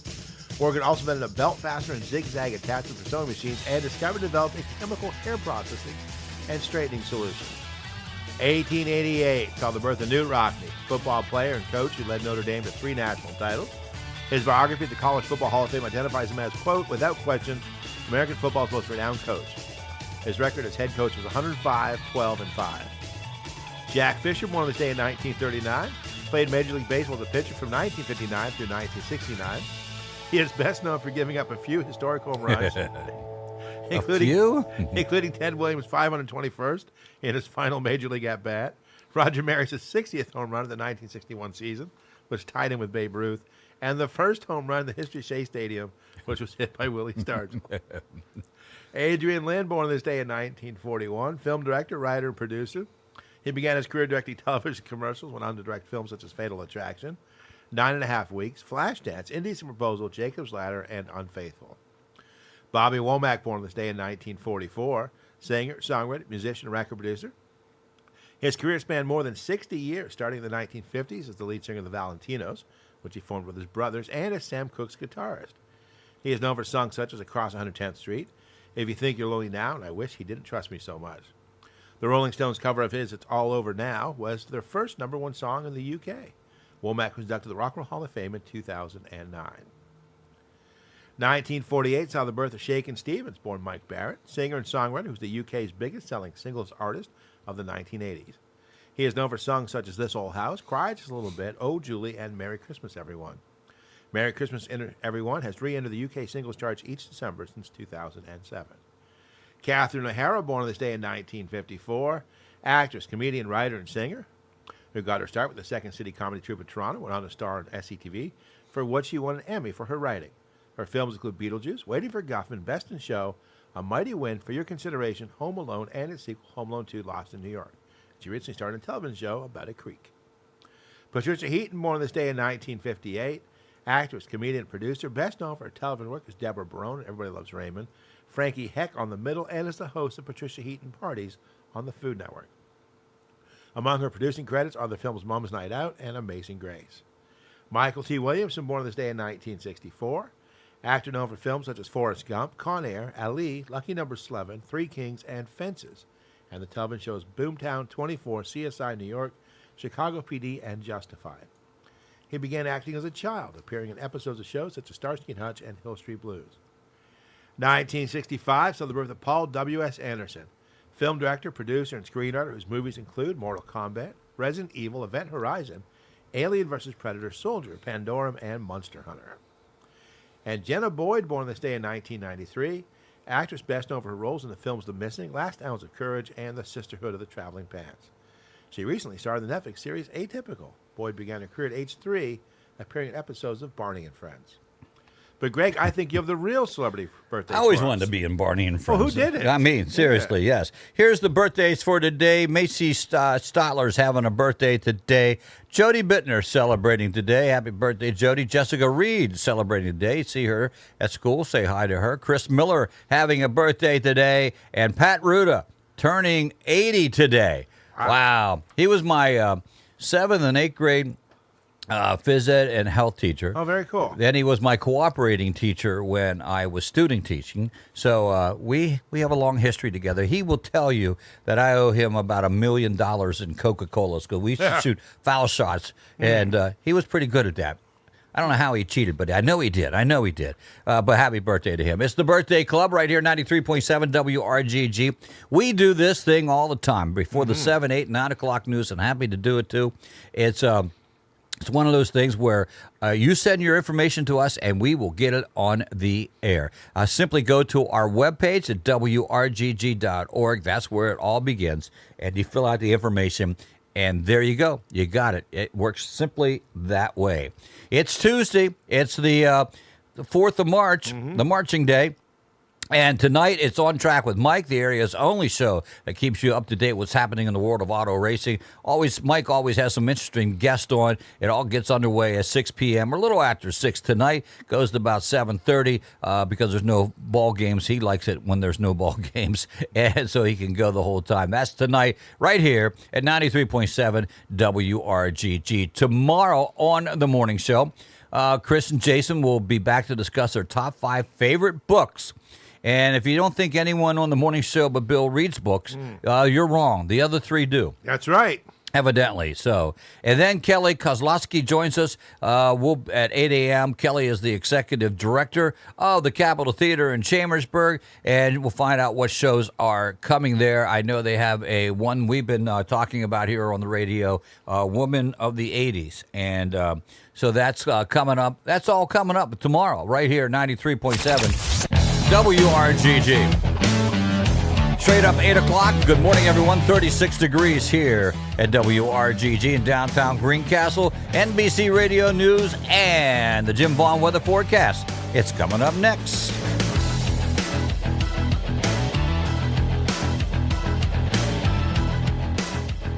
You're listening to The Morning Show on WRGG. 93.7 WRGG.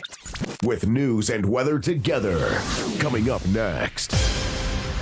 From high above the broadcast house in downtown Greencastle, we are WRGG LP Greencastle.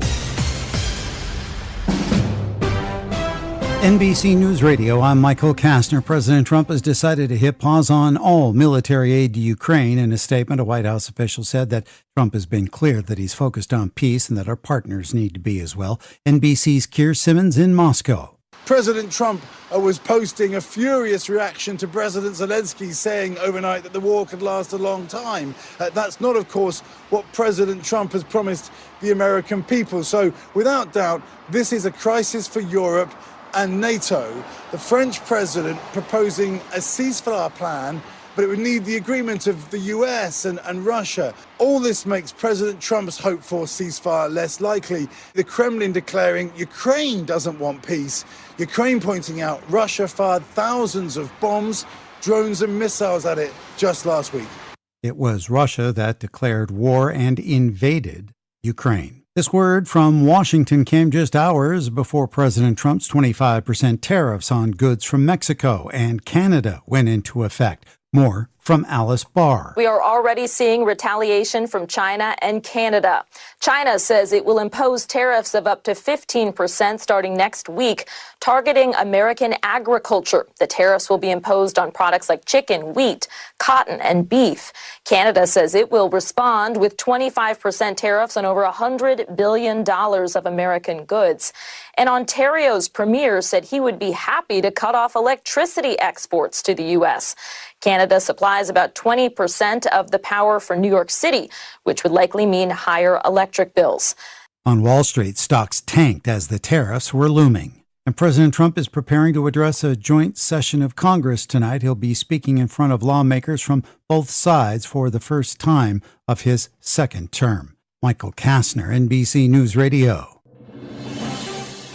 Franklin Hospice, a nonprofit provider of hospice care and end-of-life services, has been licensed in Pennsylvania and is now open to serve patients and their families. This organization also operates Hospice of Washington County, which has built a trusted reputation of quality caring for over 40 years. The team at Franklin Hospice consists of nurses, social workers, CNAs, chaplains, volunteers, and bereavement staff. They will work with the hospice physician and the patient's primary physician to offer a number of services, including managing the patient's pain and symptoms, assisting the patient with the emotional, psychological, and spiritual effects of dying, providing needed medications, supplies, and equipment, coaching the family and caregivers how to care for the patient, and providing bereavement care and counseling to surviving family and friends. Franklin Hospice is available 24 hours a day, 7 days a week, 365 days a year to provide support. For more information, call 717-504-3465 or visit franklinhospice.org, a nonprofit organization.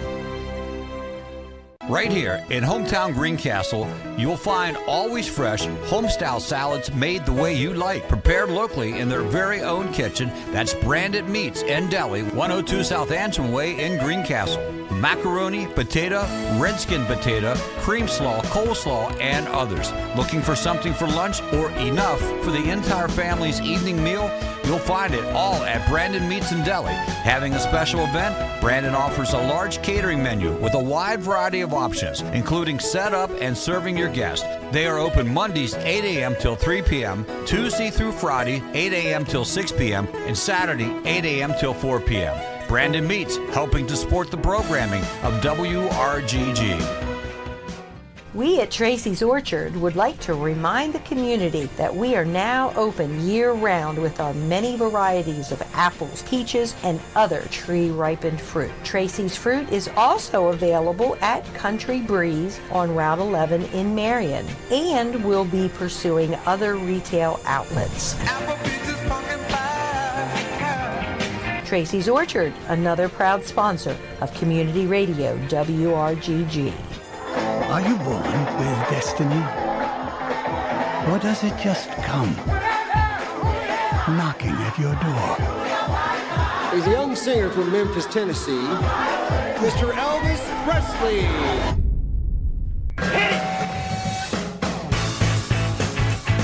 Ladies and gentlemen, we have a big show, a real big shoot. The best 2 hours of Elvis.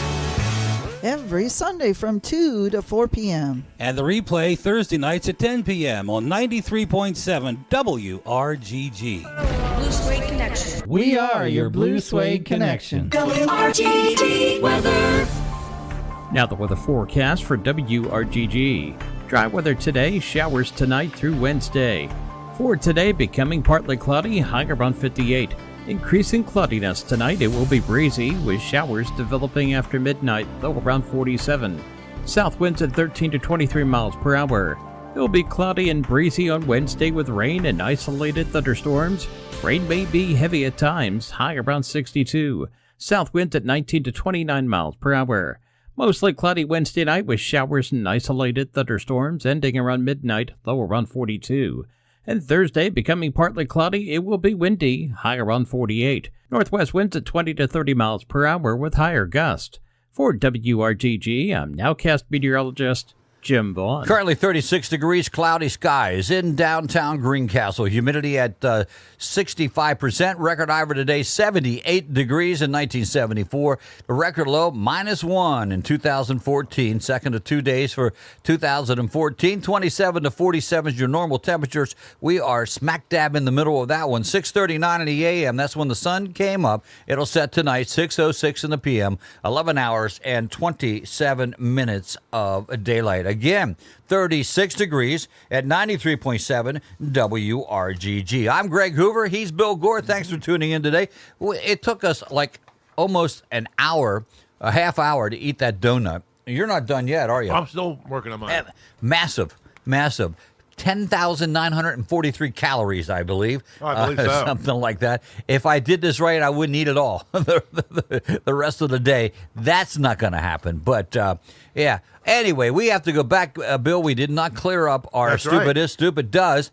So, again, just so you know what they were, nacho cheese covered man was number 1. Number 2, man turns apartment into a garden, and his wife leaves him. Number 3, woman sued husband over internet marriage and virtual child. If he divorced the woman that he married, the second woman, does he have to pay virtual child support? Number 4, man caught in the act of stealing aftershave, but gave everything back after shave, not after shave. That sounds like he shaved then afterwards. Number 5, man breaks into jail to hook up with his girlfriend. Number 6, man goes to cops to report the bad drugs. Stan Flenner has reported his choice, but Bill, I want to hear what your choice is, and we can go through them that way, and then add Stan's to the mix and see who won. I'm curious as why this home had so much aftershave. And why that's what he chose to take. Chose to take that, yeah. Well, he took a computer, too, but... I think the idea of confront... I'm not sure what was stupider. All that aftershave, the fact that they approached him. Yeah. Or the fact that he gave everything back. Well, too, you shouldn't really approach him. Right, Could be armed. Yeah, it could be armed. But I don't know. I keep coming down to... I don't know, the Chinese... bigamy thing, the fact that it's virtual, is actually kind of sad. It is a sad story. And then the Romanian indoor garden story, just seemed a little weird. It is weird. Yes, it is stupid. But but if you're just going for and I think the German guy breaking into prison to visit his girlfriend, it's kind of like. Well, it's not really stupid. No, is it? it's actually kind of daring. Yeah, daring and romantic. Romantic. Romantic. Exactly. Yes, that would be a romantic. I don't know. So I keep going down to going to the cops. And reporting your drugs are bad. Yes, I got to go with that one. Well, Stan Flenner agrees with you, and I have to agree with you, too. How stupid can you be to walk into a police station and say the drugs weren't that good? And then to go into full detail, like his wife's or his girlfriend's turning into a dolphin. A dolphin, yeah. And it felt like his TV was talking to him. It is. Well, yeah. It talks to you all Turn the the time. volume down. It's like going to the cops to say the watch you stole doesn't keep time properly. I want my refund on it. Yeah. Exactly. Yeah, this car's not working very well. Where'd you get it? Oh, I stole it. I picked that guy's pocket. All he had in his wallet was $2. Yes. Yeah. I'd like to complain. Yeah, I thought I was going to get more than that, but I did not. Anyway, that is stupid is as stupid does. Elisa Parsons is on board with our stupidity here. Well, I don't know what that means, but no, with our choice of our choice of stupidity. Is that what she said? I'm on board with your stupidity. No, she didn't say it that way. That's just her way of saying she listened to the show. Yeah, yes, that's true. She said I agreed, and I just made it wrong. Pretty much every morning I get a text from Elisa when the show starts. I'm on board with your stupidity, she says. It's the longest 3 hours in radio right here. Another faithful listener. Yes, there we go. We appreciate it, too. Very much so. 37 degrees. Let's do the countdown. 5, 4, 3, 2, It is the John Allison Public House Countdown, brought to you by the John Allison Public House, 155 South Enterway, Greencastle. 11 a.m., doors open up this Friday. You can enjoy the sounds of City Creek Band. Yes. And if you're preparing for St. Patrick's weekend party on Saturday, the 15th, staph infections in town. And we'll leave it at that. We won't go too far out. It gets complicated after that. That being said, here we go. Tuesday, the 4th day of March. May the 4th be with you, or the March be with you. Yeah, I did that joke the other day. It didn't work well, where you say... knock, knock? No, yeah, that one. That went really well with Jason. He asked the wife says, what's the date today? She says, the husband asked the wife, what's the date today? And he said, March 1st. And he started marching. Okay, now what's the date? And I tried it on my daughter, Chloe. I said, what is the date today? She goes, the 1st. I said, of what month? She said, it's the 1st of March. And so I started marching. I said, it's not as funny as I wanted it to be. Not at all. It was horrible, as a matter of fact. 63rd day of the year, 302 days are left in the year. 28 days to get your car inspected for the month of March. Dixon, Angeway Honda is the place to go. 5 days to daylight savings time begins. That's this Saturday, Sunday at 2 a.m., depending on how you look at it. If you do have, there are some clocks that you still have to adjust. Most of them will adjust themselves. I look forward to the day when all clocks adjust themselves. It'll be a better world. 5 days to that one. 13 days to St. Patty's Day. 16 days to spring begins. The Daddy-Daughter Dance, 38 days away. By the way, speaking of the Daddy-Daughter Dance, tell me something good. I have a story about a Daddy-Daughter Dance that is in our Tell Me Something Good category today.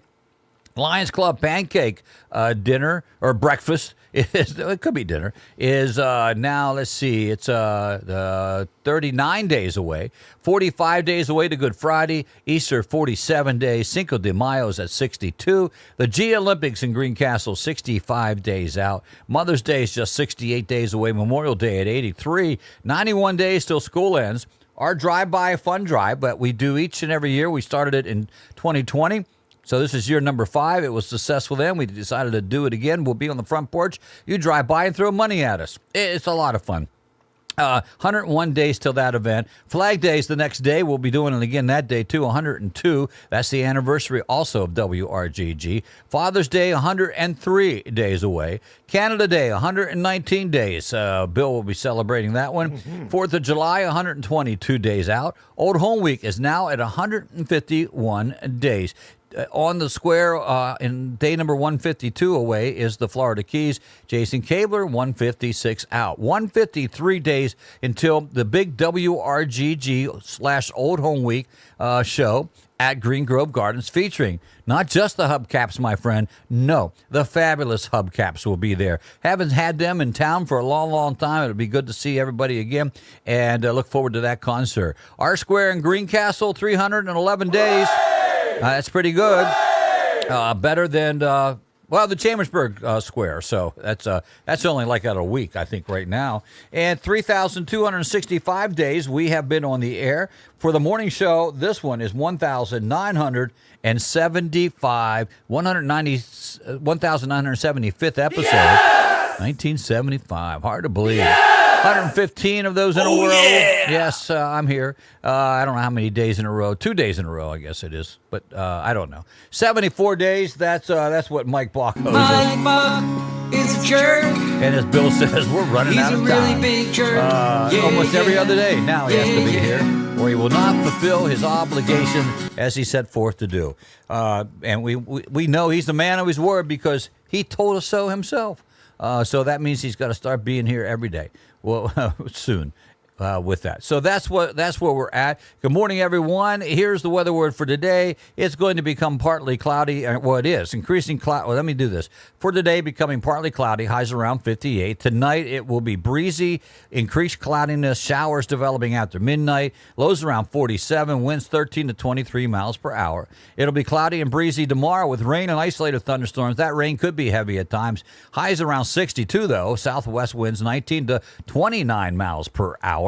And then Wednesday night, showers and isolated thunderstorm, mostly cloudy, ending around midnight, lows around 42. Thursday, becoming partly cloudy, it'll be windy, highs around 48, winds from 20 to 30 miles per hour with higher gust possibility. Again, right now, 37 degrees at 93.7 WRGG.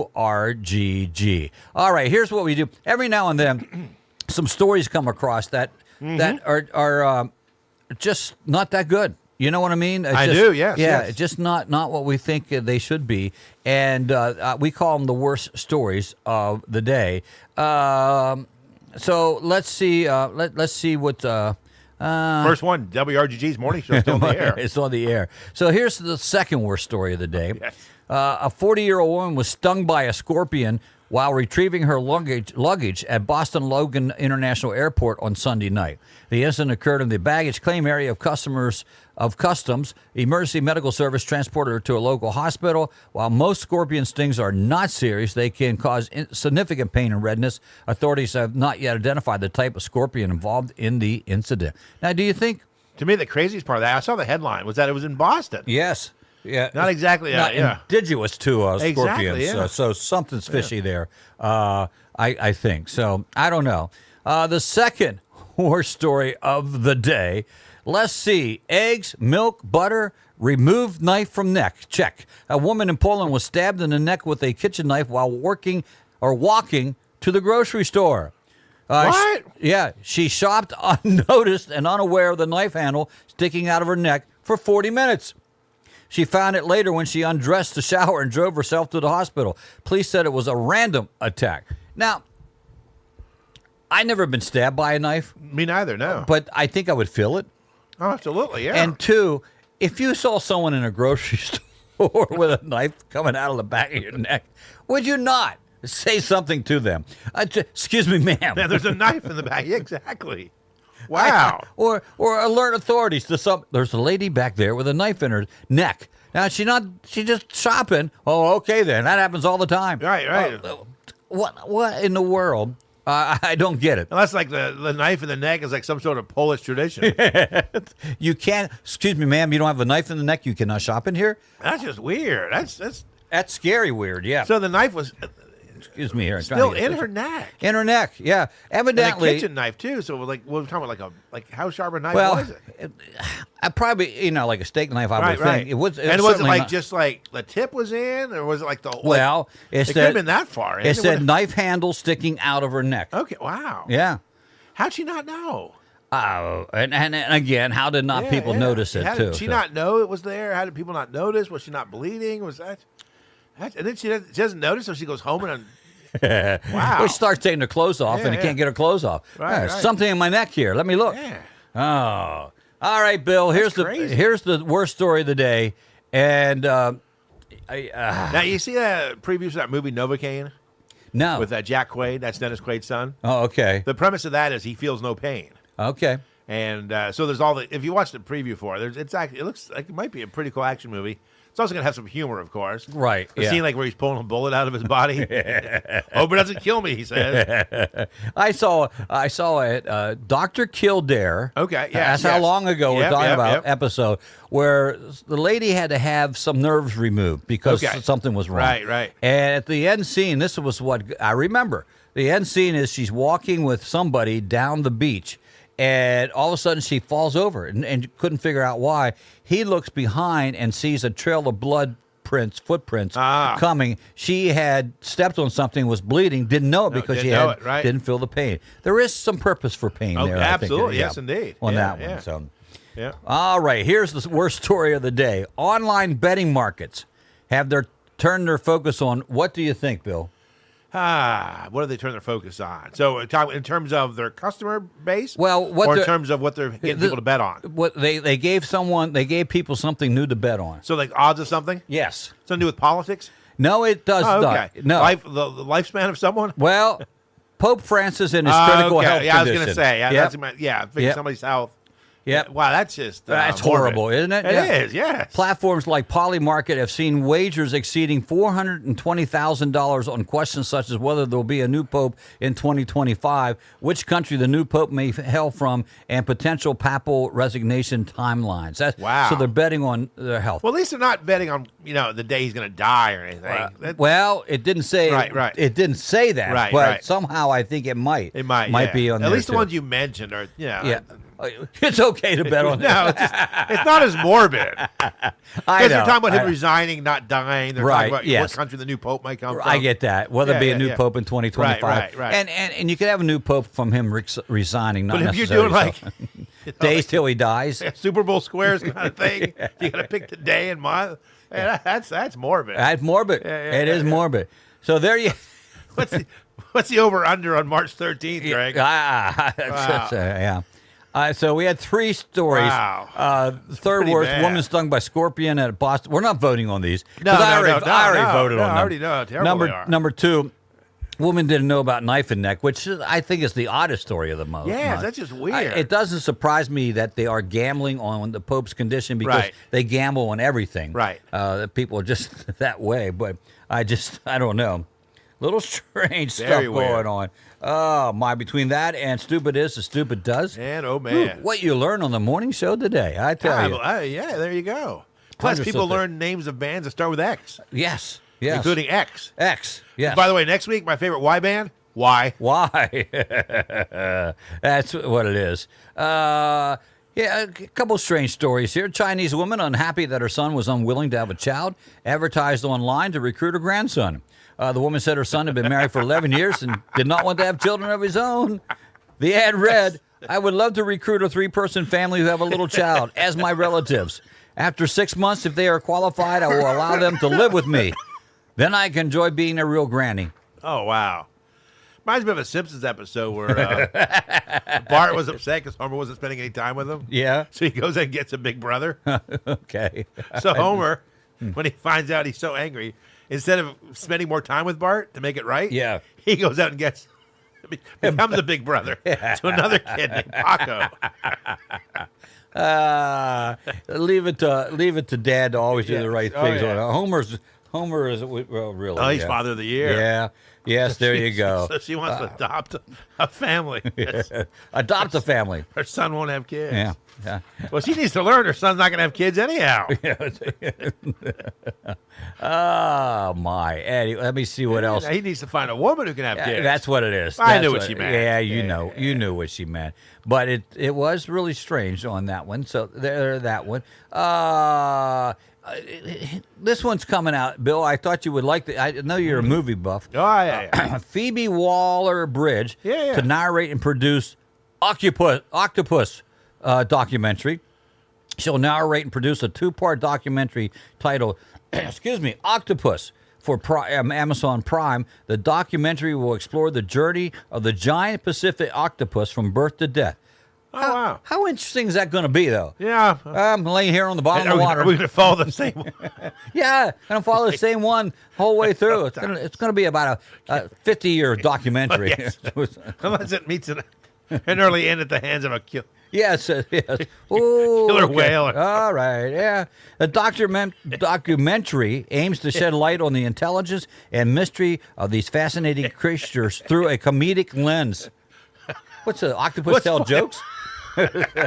Take my arm. No, please. Please. Try the fish. I don't know. So I had some calamari the other day. I didn't feel really well afterwards. Oh man. Yeah, how do you? 2 hours of the I don't octopus. exactly see like the comedic potential of that. Well, I will say this. Right. They have my interest Yeah, now. of course, They yes, have yes. my interest. I am going to watch the octopus for the comedic, For the comedic impact, yeah. impact of it.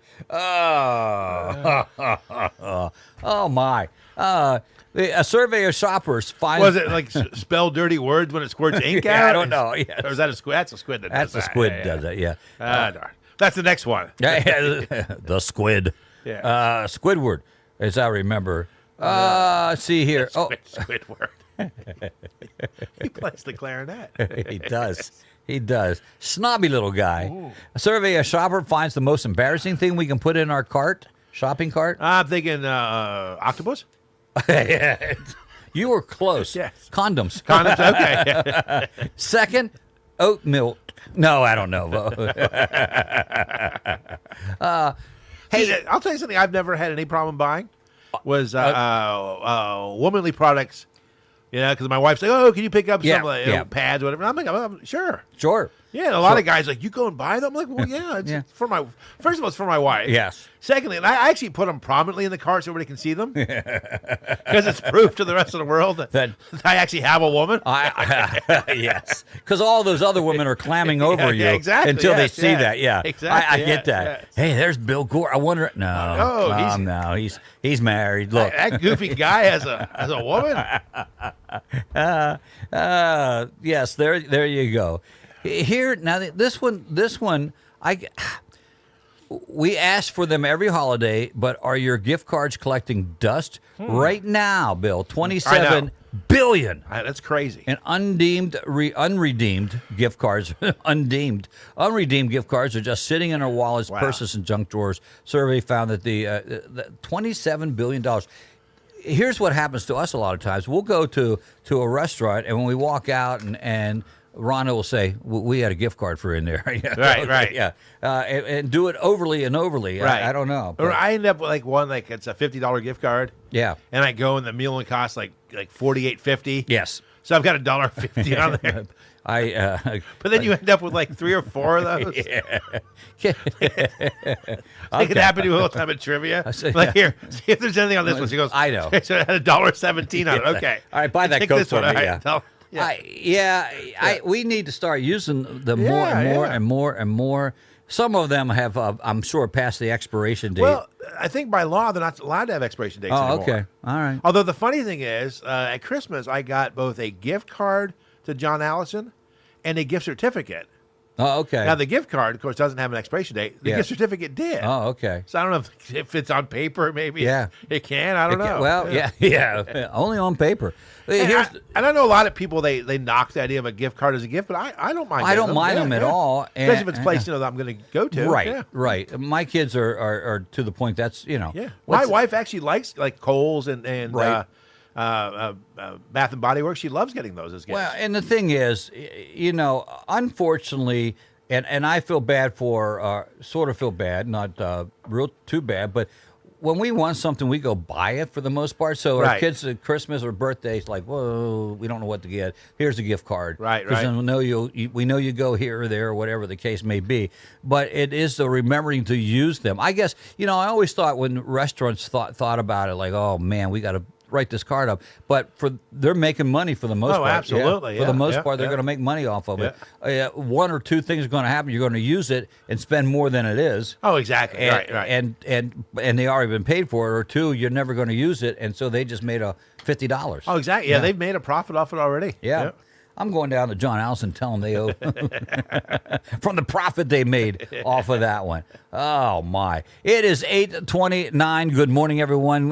Taking a look at all our news sources coming up in just a few minutes. Coming out of the news, we will tell you something good. Oh, man. Daddy-daughter dance style. Yes, really. Really, from the worst stories to that. Yeah. And then, of course, we'll do the birthday club again. And after that, we'll find out what we learned today. Dave Kipps has the day off. He's taking the day off. A little under the weather today. He said he hoped to be in tomorrow or Thursday, one of the days. So those, I just heard everyone turn the radio on. Of course, yes. I was waiting for Dave Kipp. But if he's not going to be on, I'm not going to listen to those idiots for another half an hour. Anybody waiting to hear Dave Kipp? Yeah. Just waits with the radio off, Greg. or in a different station. Yeah. Well, or they're going to wait to 9 o'clock. Exactly. Yeah. You think they're done yet? Yeah, I think so. But I don't know. I'll turn it on a little bit. We'll find out. Not a moment before 9. No. Sometimes they're late, Oh, my. It is the world-beloved morning show. Yes, indeed. Right here, 93.7 WRGG. Listen to the morning show on WRGG. 93.7 WRGG. With news and weather together. Coming up next. We are GA. We are WRGG LP Greencastle. NBC News Radio, I'm Michael Kastner. The theme of President Trump's address to the joint session of Congress tonight will be the renewal of the American dream. White House officials said Trump will focus on his record so far, the economy, border security, and his plan for global peace. California Democratic Senator Adam Schiff has invited a firefighter to join him tonight for the address. More from Tammy Trujillo. Captain Vincent Culliver is a veteran firefighter with the Department of Defense at Vandenberg Space Force Station. He calls January's wildfires a unique experience in his career. First off, we don't see fires like this in January, like normal. This isn't a normal thing. He says he helped fight the fire in Altadena and that federal firefighters need support from Congress. The Mardi Gras parades at New Orleans is known for may be a washout this year. While the weather was decent yesterday in the Big Easy, forecasters are predicting some big storms on this Fat Tuesday. Michael Kastner, NBC News Radio. Country music is coming to the Capitol Theater in Chambersburg. Forever Young, starring Kim Callahan Young, returns to the Capitol Theater stage Saturday, March 22nd at 7 p.m. in Ladies of the 80s. This nostalgic-infused show honors country music's most popular female performers of the 1980s, featuring a multimedia concert of songs and stories to fill your heart. Celebrate the music of Reba McEntire, Dolly Parton, The Judds, Tanya Tucker, and more at the Capitol Theater, March 22nd.org, or from the box office by calling 717-263-0202. This show is sponsored by A&K Settlements, LLC. This is a Radio PA news update. One Pennsylvania woman going to prison after being found guilty of obtaining over $1 million through healthcare and bank fraud. Federal officials said 43-year-old Esther Mbaya of Harrisburg filed fraudulent Medicaid claims while serving as president of home healthcare agency Cool Waters, LLC. Prosecutors said Mbaya also submitted altered statements and falsified paychecks to receive loans from multiple banks. She was sentenced to more than 3 years behind bars and must pay over $3 million in restitution. Pennsylvania Governor Josh Shapiro visiting Farmersville Elementary School in Bethlehem Township Monday to advocate for expanding stipends for student teachers, aiming to address the statewide educator shortage. His proposal for the next state budget includes allocating $40 million to the PA Student Teacher Support Program. U.S. tariffs on Canada and Mexico going into effect on Tuesday. Consumer Perry Ferguson worried. I don't like it. I wish grocery prices could at least go down a little bit. Meanwhile, President Trump set to address a joint session of Congress tonight, outlining the goals of his administration and giving his current view of the country. Chosen to deliver the Democratic response is Senator Alyssa Slotkin of Michigan. Pennsylvania's senators are joining together for the Commonwealth's mushroom farmers. Democrat John Fetterman and Republican Dave McCormick have reintroduced the Protecting Mushroom Farmers Act, which would require the USDA to conduct a study on offering federally backed crop insurance for mushroom farms. A companion bill was presented in the House by Pennsylvania Representatives Chrissy Houlihan and Dan Muser. Fetterman, who called Pennsylvania the mushroom capital of the world, said the state's mushroom farmers deserve access to the same insurance as so many other producers. I'm Ryan Daniels, and you're up to date with Radio PA. For a quick pick-me-up for one, or to treat the entire team after a big game victory, Mikey's Ice Cream has been a favorite local stop for decades. A delicious sandwich, a light snack, or a refreshing drink always hits a spot when it comes from Mikey's. And your favorite ice cream flavor will taste even better in a Mikey's homemade waffle cone. Always a relaxed family atmosphere, Mikey's Ice Cream and Green Cow Gift Shop, a proud supporter of WRGG, is conveniently located at 179 South Antrim Way, Greencastle. From high atop Broadcast House in downtown Greencastle, here's a look at WRGG's local news with Scott Douglas. Good morning. No auctioneering this morning, but if you have an electric vehicle, I have some information you may be interested in. Get to that in a minute. First, more relief rolled south to western North Carolina recently as Pennsylvania farmers donated and hauled more bales of hay for livestock there. John Diller of Doylesburg, Pennsylvania, hauled the round bales, which were donated by Brad Reif from Pine Hill Farms. Brad had donated hay in the past and had more to give to provide some relief for livestock in North Carolina. Hurricane Helene relief continues from Pennsylvania. Mayor Ben Thomas Jr.'s latest report online now in the Echo Pilot on the website there. This time, the mayor reminds you to set your clock ahead 1 hour and all your clocks this weekend as daylight savings time begins. He takes you on a tour of the original urgent care facilities in Greencastle and the township, along with the most frequently asked questions of the mayor. This year marks a huge milestone in Adams County. It's the 50th anniversary of Mr. Ed's Elephant Museum and Candy Emporium along Route 30 East near Fayetteville. On a recent social media post, the family of founder Ed Gottwalt says they are now beyond grateful for all of the people who have been part of this, quote, wild and sweet journey, unquote. After Ed's death in 2021, the family carried on the family tradition, and over the weekend, this past weekend, the public was invited to join them and paint pieces of what will become a 28-foot mural to commemorate 50 years of Mr. Ed's. Mark your calendars for the next First Steps Learning event happening April 10th from 6:30 to 7:30 p.m., Greencastle Antrim School District. This is for their youngest little Blue Devils, ages birth to those entering kindergarten in the fall. It's limited to the first 60 registrations, and registration ends March 14th. The event will be held at Greencastle Antrim Primary School. So, do you have an electric vehicle? Pennsylvania is expanding its electric vehicle charging infrastructure with the opening of 3 new stations in the mid-state. One of these stations is in Chambersburg at the Chambersburg Square Shopping Center, Walker Road. The Chambersburg charging station cost over $793,000 from federal funds for the National Electric Vehicle Infrastructure Program, NEVI for short. Okay, this station, along with others, is capable of providing up to 400 kilowatts of power, making it a high-capacity charging option for EV drivers. So there you go. If you have an electric vehicle and you need to charge it up fast, there's a place to do it. Scott Douglas on 93.7 WRGG. Till the weather outside makes up its mind, you can depend on Premier HVAC services to keep you comfortable inside. For sales, installation, same-day and 24-hour emergency services, Premier is your local heating and air conditioning professionals with free estimates, price match guarantee, 717-597-9900, and online at premierhvacpa.com. Here's a look at local sports with John Freeman. In addition to the Franklin County teams mentioned yesterday, there are several teams from Fulton County headed to the PIAA State Basketball Tournament. Good morning, everyone. I'm John Freeman reporting for WRGG Sports, brought to you by the John Allison Public House, 155 South Antrim Way in Greencastle, involved in your local community. While a total of 4 Franklin County basketball teams are headed to the Pennsylvania State Basketball Tournament, Fulton County is also well represented.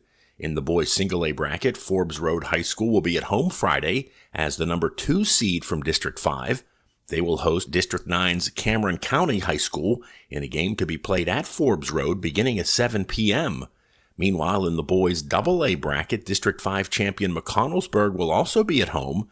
That game will be played at 1 o'clock on Friday as they will host District 7's Greensburg Central Catholic. The high school spring sports practice season began yesterday under chilly and windy conditions. Blue Devil athletes in baseball, softball, and track and field kicked off their first day of preseason practice yesterday. The Blue Devil baseball team opens up the season Wednesday, March 19th, when they will be at home hosting DeLone Catholic.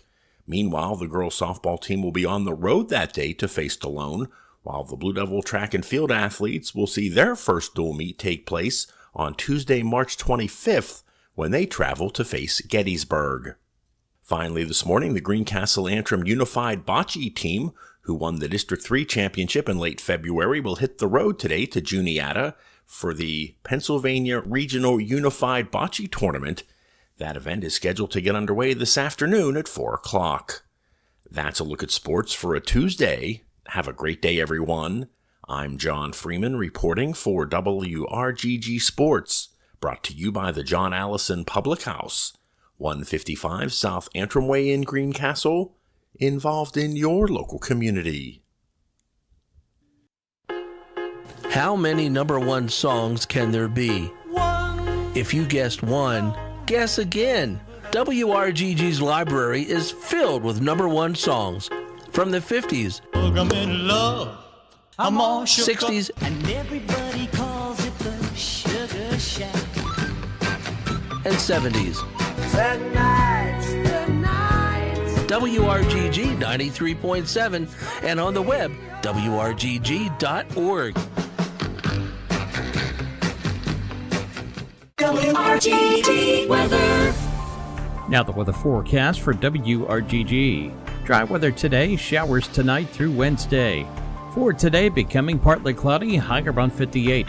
Increasing cloudiness tonight, it will be breezy, with showers developing after midnight, low around 47. South winds at 13 to 23 miles per hour. It will be cloudy and breezy on Wednesday with rain and isolated thunderstorms. Rain may be heavy at times, high around 62. South winds at 19 to 29 miles per hour. Mostly cloudy Wednesday night with showers and isolated thunderstorms ending around midnight, low around 42.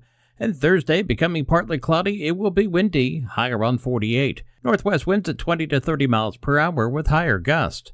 For WRGG, I'm nowcast meteorologist Jim Vaughn. 38 degrees. Been stuck there for a while, but that's okay. 38 degrees, cloudy skies with the humidity at 51%. 78 degrees in 1974. That's the record high for today. -1 in 2014, the record low. 2 days in a row for 2014. 27 to 47 is your average temperatures for this time of the year, and we are stuck in the middle with that. 6:39 in the a.m., that's when the sun came up. It'll set at 6:06 in the p.m., giving us 11 hours, 27 minutes of daylight. Again, temperature is at 38 degrees at 93.7 WRGG and on the web at WRGG.org. Good morning, everyone. It's the morning show. I'm Greg. He's Bill. We're here till 9 o'clock today. And then the music starts, 50s, 60s, and 70s. Best music of that. Dave Kipp will take the day off today, and we hopefully will see him maybe tomorrow. If not tomorrow, maybe Thursday. Who knows? He's like the mystery oldie. We don't know what it is. Yes. Don't know when he's going to show up. But he'll be around, and we'll get him back here, as we said. Tell me something good coming up. I saw this one. This is from the TSA. They said they would like to remind you, as summertime travel ramps up, that you can't bring axes, fireworks, matches, slingshots, or throwing stars on plane. Wouldn't you think that'd be common knowledge a little bit? But when they have to tell you that, you know that it's happened a couple of times along the way. No throwing stars. So ninjas have to travel by boat? They cannot travel. Well, I don't even know if you can take them on boats. Yeah. I don't know. And speaking of things to protect yourself, here's a young man that may need to protect himself if he does what he says he's going to do. Chris Rock says he's open to hosting the Oscars again after that infamous slap by Will Smith. 2022 it was a year. He shared in an interview that forgiveness is key and hinted at a possible return to hosting the event. Incident occurred when Rock made a joke about his wife, Rock's wife at the Oscars, leading Smith to Storm's wife, slapping Rock in response. Will Smith later apologized for his action and received a 10-year ban from Academy events. Rock addressed the incident in his 2023 Netflix comedy special. I think I did that. I saw that one, as a matter of fact. So he's going to try it again. I don't know how that works, but good luck to him. That's what I want to say today. Tell me something good.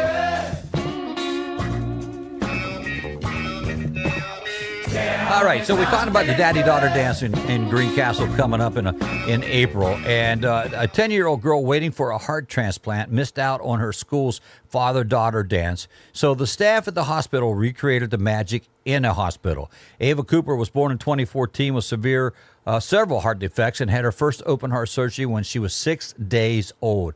Later, a sinus infection escalated, pushing her into heart failure, and she was put on the transplant list. Recently, she has spent more than 200 days at the Cleveland Clinic's Children's Hospital in Ohio waiting for a donor heart. Every February, Ava would look forward to attending a beloved father-daughter dance at school, but missed it this year. So on February 12th, the hospital decorated a room and turned it into a dance hall. Corsage in hand, her dad, Sean, was waiting for Ava outside outside her room to take her to the ball. Ava Cooper having caregivers who have been more like family greeted her with a round of applause as she entered the Valentine decorated space. She and her father danced to a playlist of her favorite songs put together by one of the music therapists. It was an unforgettable experience, said Sean, the father. We can't thank Ava's Cares team and everyone involved enough for making this such a special dance. I'm grateful to be a girl dad. It means being inspired to always be better. What a great thing for the hospital to do. I give kudos to them. It's not like they're not busy or anything, but they took the time and the opportunity to make a young girl one night very special. So kudos to that hospital. There it is. Tell me something good. We try to do it every day at this time because, well, a lot of things we tell you aren't so good. So we'll go with that one. A question for you, Bill, and I don't like to be personal, but when you shower, do you shower or take baths? I shower. Okay. Yeah. How do you shower? From the bottom up or the top down or the Top side? down. Okay. Start with the hair. Yep. Then the face, and then go down. All right. Yep. If you're like 75% of adults, you probably do this when you're in the shower, and that's wash from the top down. I find it hard to believe that you would start anywhere else. Yeah, it just makes sense to me. Yeah. You're going to. Yeah, the hair's first, and then you want to do the face first with the washcloth or the washcloth because you don't know where it's going to be. Well, you do know where it's going to be, so you want to be careful on that one. I don't know. I just think it's the right thing to do, but to each his own, as they say. 75% start from the top down. Top down, Okay, yeah. okay. So one of the things I learned today: 25% of all people are weirdos. That's what I was going to say. Yeah. We're normal. The other ones are just plain down weird. Speaking of weirdos. Birthday club, the birthday club. Nice Everybody segue. celebrates Thank you. Birthday club Thank you. WRGG. Oh, yes. Speaking of weirdos. 1678 saw the birth of Antonio Vivaldi, violin virtuoso and composer who composed instrumental concertos, sacred choral works, and over 40 operas. His best-known work is a series of violin concertos known as the Four Seasons. Garrett Morgan, born this day in 1877, inventor, businessman, community leader. His most notable inventions were the three-position traffic signal and a smoke hood, which is a predecessor to the gas mask. The way his worked was it's actually a hood with a tube, and the tube went down to the floor where the fresh air would be. Fresh air was going to be, yeah. Yep. Morgan also invented a belt fastener and zigzag attachment sewing machines and discovered and developed chemical hair processing and straightening solutions. Newt Rockne, born this day in 1888, football player and coach who led Notre Dame to 3 national titles. His biography at the College Football Hall of Fame identifies him as, without question, American football's most renowned coach. His record as head coach was 105 victories, 12 losses, and 5 ties. Jack Fisher, born this day in 1939, played in Major League Baseball as a pitcher from 1959 through 1969.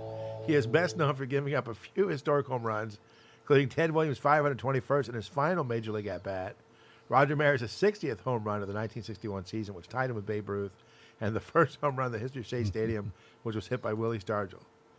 Adrian Lyne, born this day in 1941, film director, writer, and producer, began his career directing television commercials, went on to direct films such as Fatal Attraction, 9.5 Weeks, Flashdance, Indecent Proposal, Jacob's Ladder, and Unfaithful. Bobby Womack, born this day in 1944, singer, songwriter, musician, and record producer. His career spanned more than 60 years, starting in the 1950s as the lead singer of the Valentinos, which he formed with his brothers, and he was also Sam Cooke's guitarist.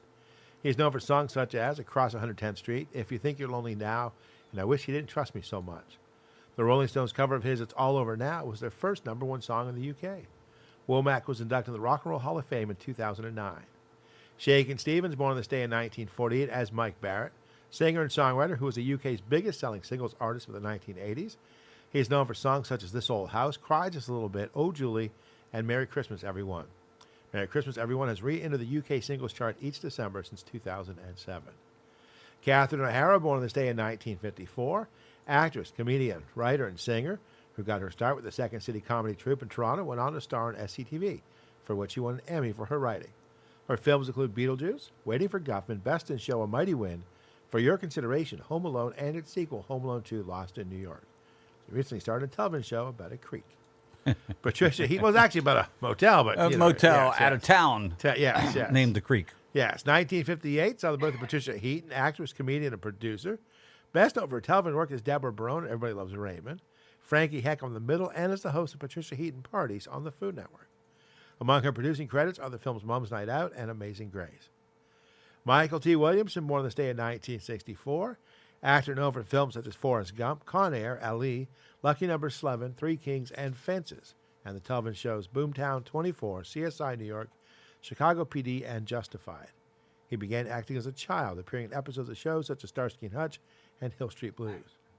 Did you say acting as a child? He began yeah. Well, Mike Bach gets that credit all the yes. time. Mike Bach's acting as a child again.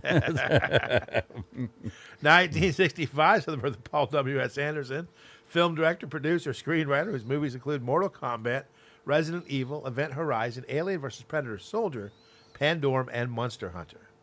Jenna Boyd, born on this day in 1993, actress best known for her roles in the films The Missing, Last Ounce of Courage, and The Sisterhood of the Traveling Pants. She recently starred in the Netflix series Atypical. Boyd began her career at age 3, appearing in episodes of Barney and Friends. But, Greg, I think you have the real celebrity birthdays for us. Of course I do. Here they are for today. Jessica Reed celebrating today. Jody Bittner as well. Chris Miller's having a birthday. Pat Ruda celebrating number 80 on the charts. And Macy Stotler is having a birthday today as well. You see Pat around. You might see him at a sporting event, but right now there's a little break, so you probably won't see him at a sporting event.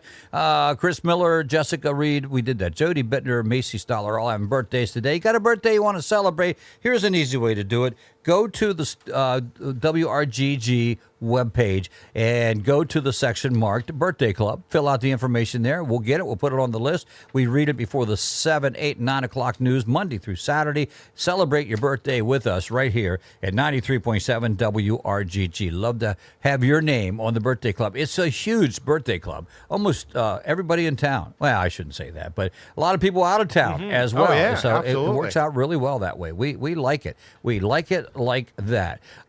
Today becoming partly cloudy, highs around 58 degrees. Tonight going to be increasing cloudiness, breezy showers developing after midnight, lows around 47, south winds 13 to 23 miles per hour.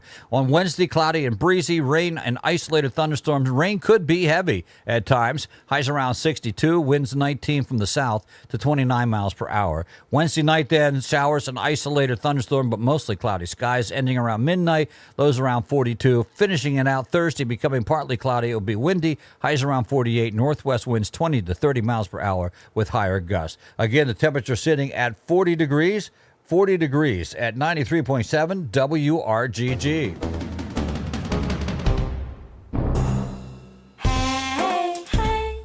What do you say? What did you learn On the morning show? today when Greg Hoover. points your way? What will you say?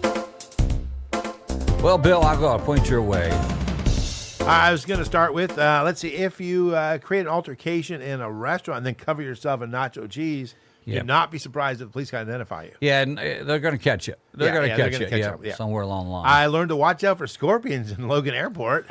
Yeah, who would have thought that, Yeah, I know. right? Well, it turns out it was a flight back from Mexico. Yeah, okay. Yeah, so it probably got on the flight somehow. Yeah.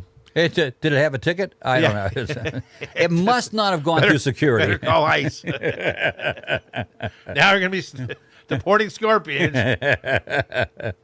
Let's see. England has polite burglars who will return stolen goods if asked nicely. All you got to do is ask. Just give me back my Hey, tools. give me back my stuff. Give me my crowbar Let me back. keep my crowbar, yeah. Well, you know, it's part of the work thing. He puts that on the taxes. Crowbar. Crowbar, yes. But it's a work expense. Yes, it is. Yes. Equipment. Let's see. Well, when you're self-employed, Greg, you got to take all the tax breaks. Absolutely. Let's see. Do you work at home? No, at other people's homes. Wait. I like to work at home, but, I got to get out and about. Meet some people. I think we all suspected and had our suspicions confirmed. There aren't a whole lot of musical acts that start with X. No, I knew that. Yep. I learned that if you buy bad drugs, do not complain to the police. I think I knew That's that. not smart. Yeah. It was reaffirmed. Yes, Yeah. I think that's what. Let's see. I learned that women, believe it or not, surprisingly, do not like having their homes turned into indoor gardens. No. I Who would have could thought they'd imagine? like that green space. Man, I can you imagine coming home and your bed's no longer there and there's a garden in there? Yeah. And there's gardens all through your house. Oh, yeah. I like That's how it where starts with like one vegetables- plant and then goes from there. I think the corn got in the Yeah. way a lot from the TV viewing. But I do like how he worked his way up to vegetables. Let's see. You can break into German prisons with a spoon. Yes, you can. Yeah. Yes, you can. Let's see. Country Breeze has huge donuts. They Holy do. Cow. I didn't. Of course, I didn't weigh them. Who weighs donuts before you eat them? That was pretty heavy. But that was it. It ain't heavy. It's the donuts. It's my donuts. The Holly's lesser known follow up. It didn't make it. No. That big hit, he ain't heavy. He's my brother. It was really a huge hit, but and then finally, it's a donut. Finally, we all learned at least there's a Polish woman who's apparently impervious to pain. Evidently, yes, evidently, with a knife stuck in her neck as she's grocery shopping, probably humming. Dun, dun, dun, dun, dun, dun, dun, dun. Oh, look at that! Look how much brown sugar is today. Oh, good grief! I think you've clarified and told us everything that we did learn today. It was a very educational day. Oh, absolutely, yeah. Well, when you do stupid is and follow it up by the worst stories, of course, it's just I don't know, yeah. One of those days. But hey, for a Tuesday, we'll take it. We'll take it. We'll It take was it. a good show. Yeah. Speaking of Tuesday, tomorrow, of course, is Wednesday. I'm gonna make sure I tell Chris Arning we had a better show without him. Hey, so glad you couldn't make it. No. Did he ever answer you Oh, back? you know what? I started typing, then we got into something. Oh, okay. Okay. I think I've got like halfway through. I do that all the time. And, Yeah. I said, why didn't he answer me? Oh, that's why he didn't answer me. Like at work. Yeah. That person never responded to my email. Then you realize it's still sitting in your draft. Yeah, so maybe there's a good reason for that. It's coming up tomorrow, of course, another busy day on the morning show. We try to keep it busy. Kelly Solosky will be our guest. And the more guests, we have this figured out, Bill. The more guests we have, the less they have to hear us. And we get yes. We get lots of applause for that when people like that. So it's like thank you.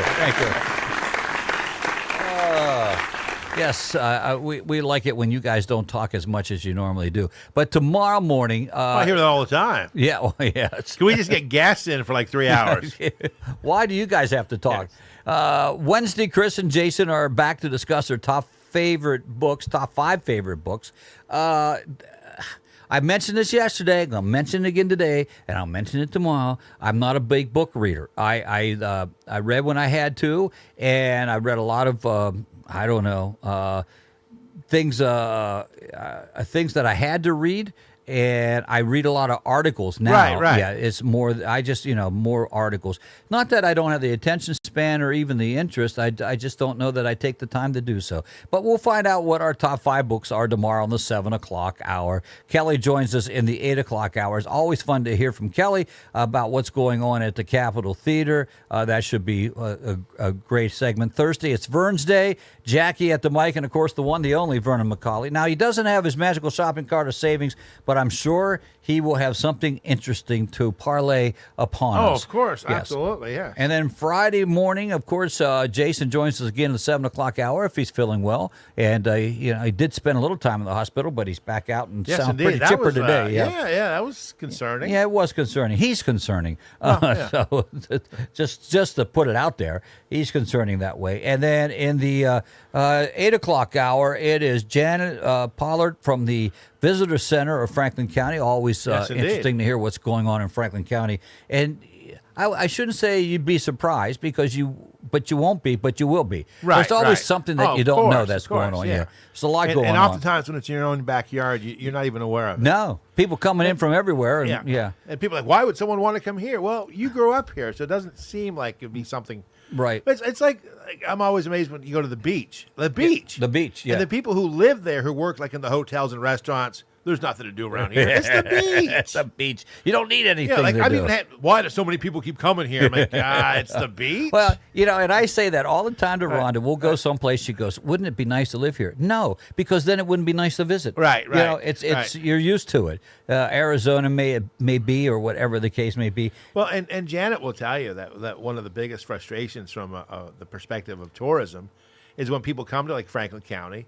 And they ask like a waiter, waitress, the person at the check-in at the hotel. Yeah. Hey, what's there to do around here? Nothing. Yeah. When there's so much to do. Right. Yeah. You're close to a lot of different things. Right. So exactly. Yeah. That's Friday at 9 o'clock. 93.7 that WRGG. With news and weather together. Coming up next. Oh, well. Very See cool. you tomorrow. Broadcasting Yeah, I didn't mean to around do the that. world at WRGG.org and in Southern Franklin County at 93.7. This is WRGG LP Greencastle.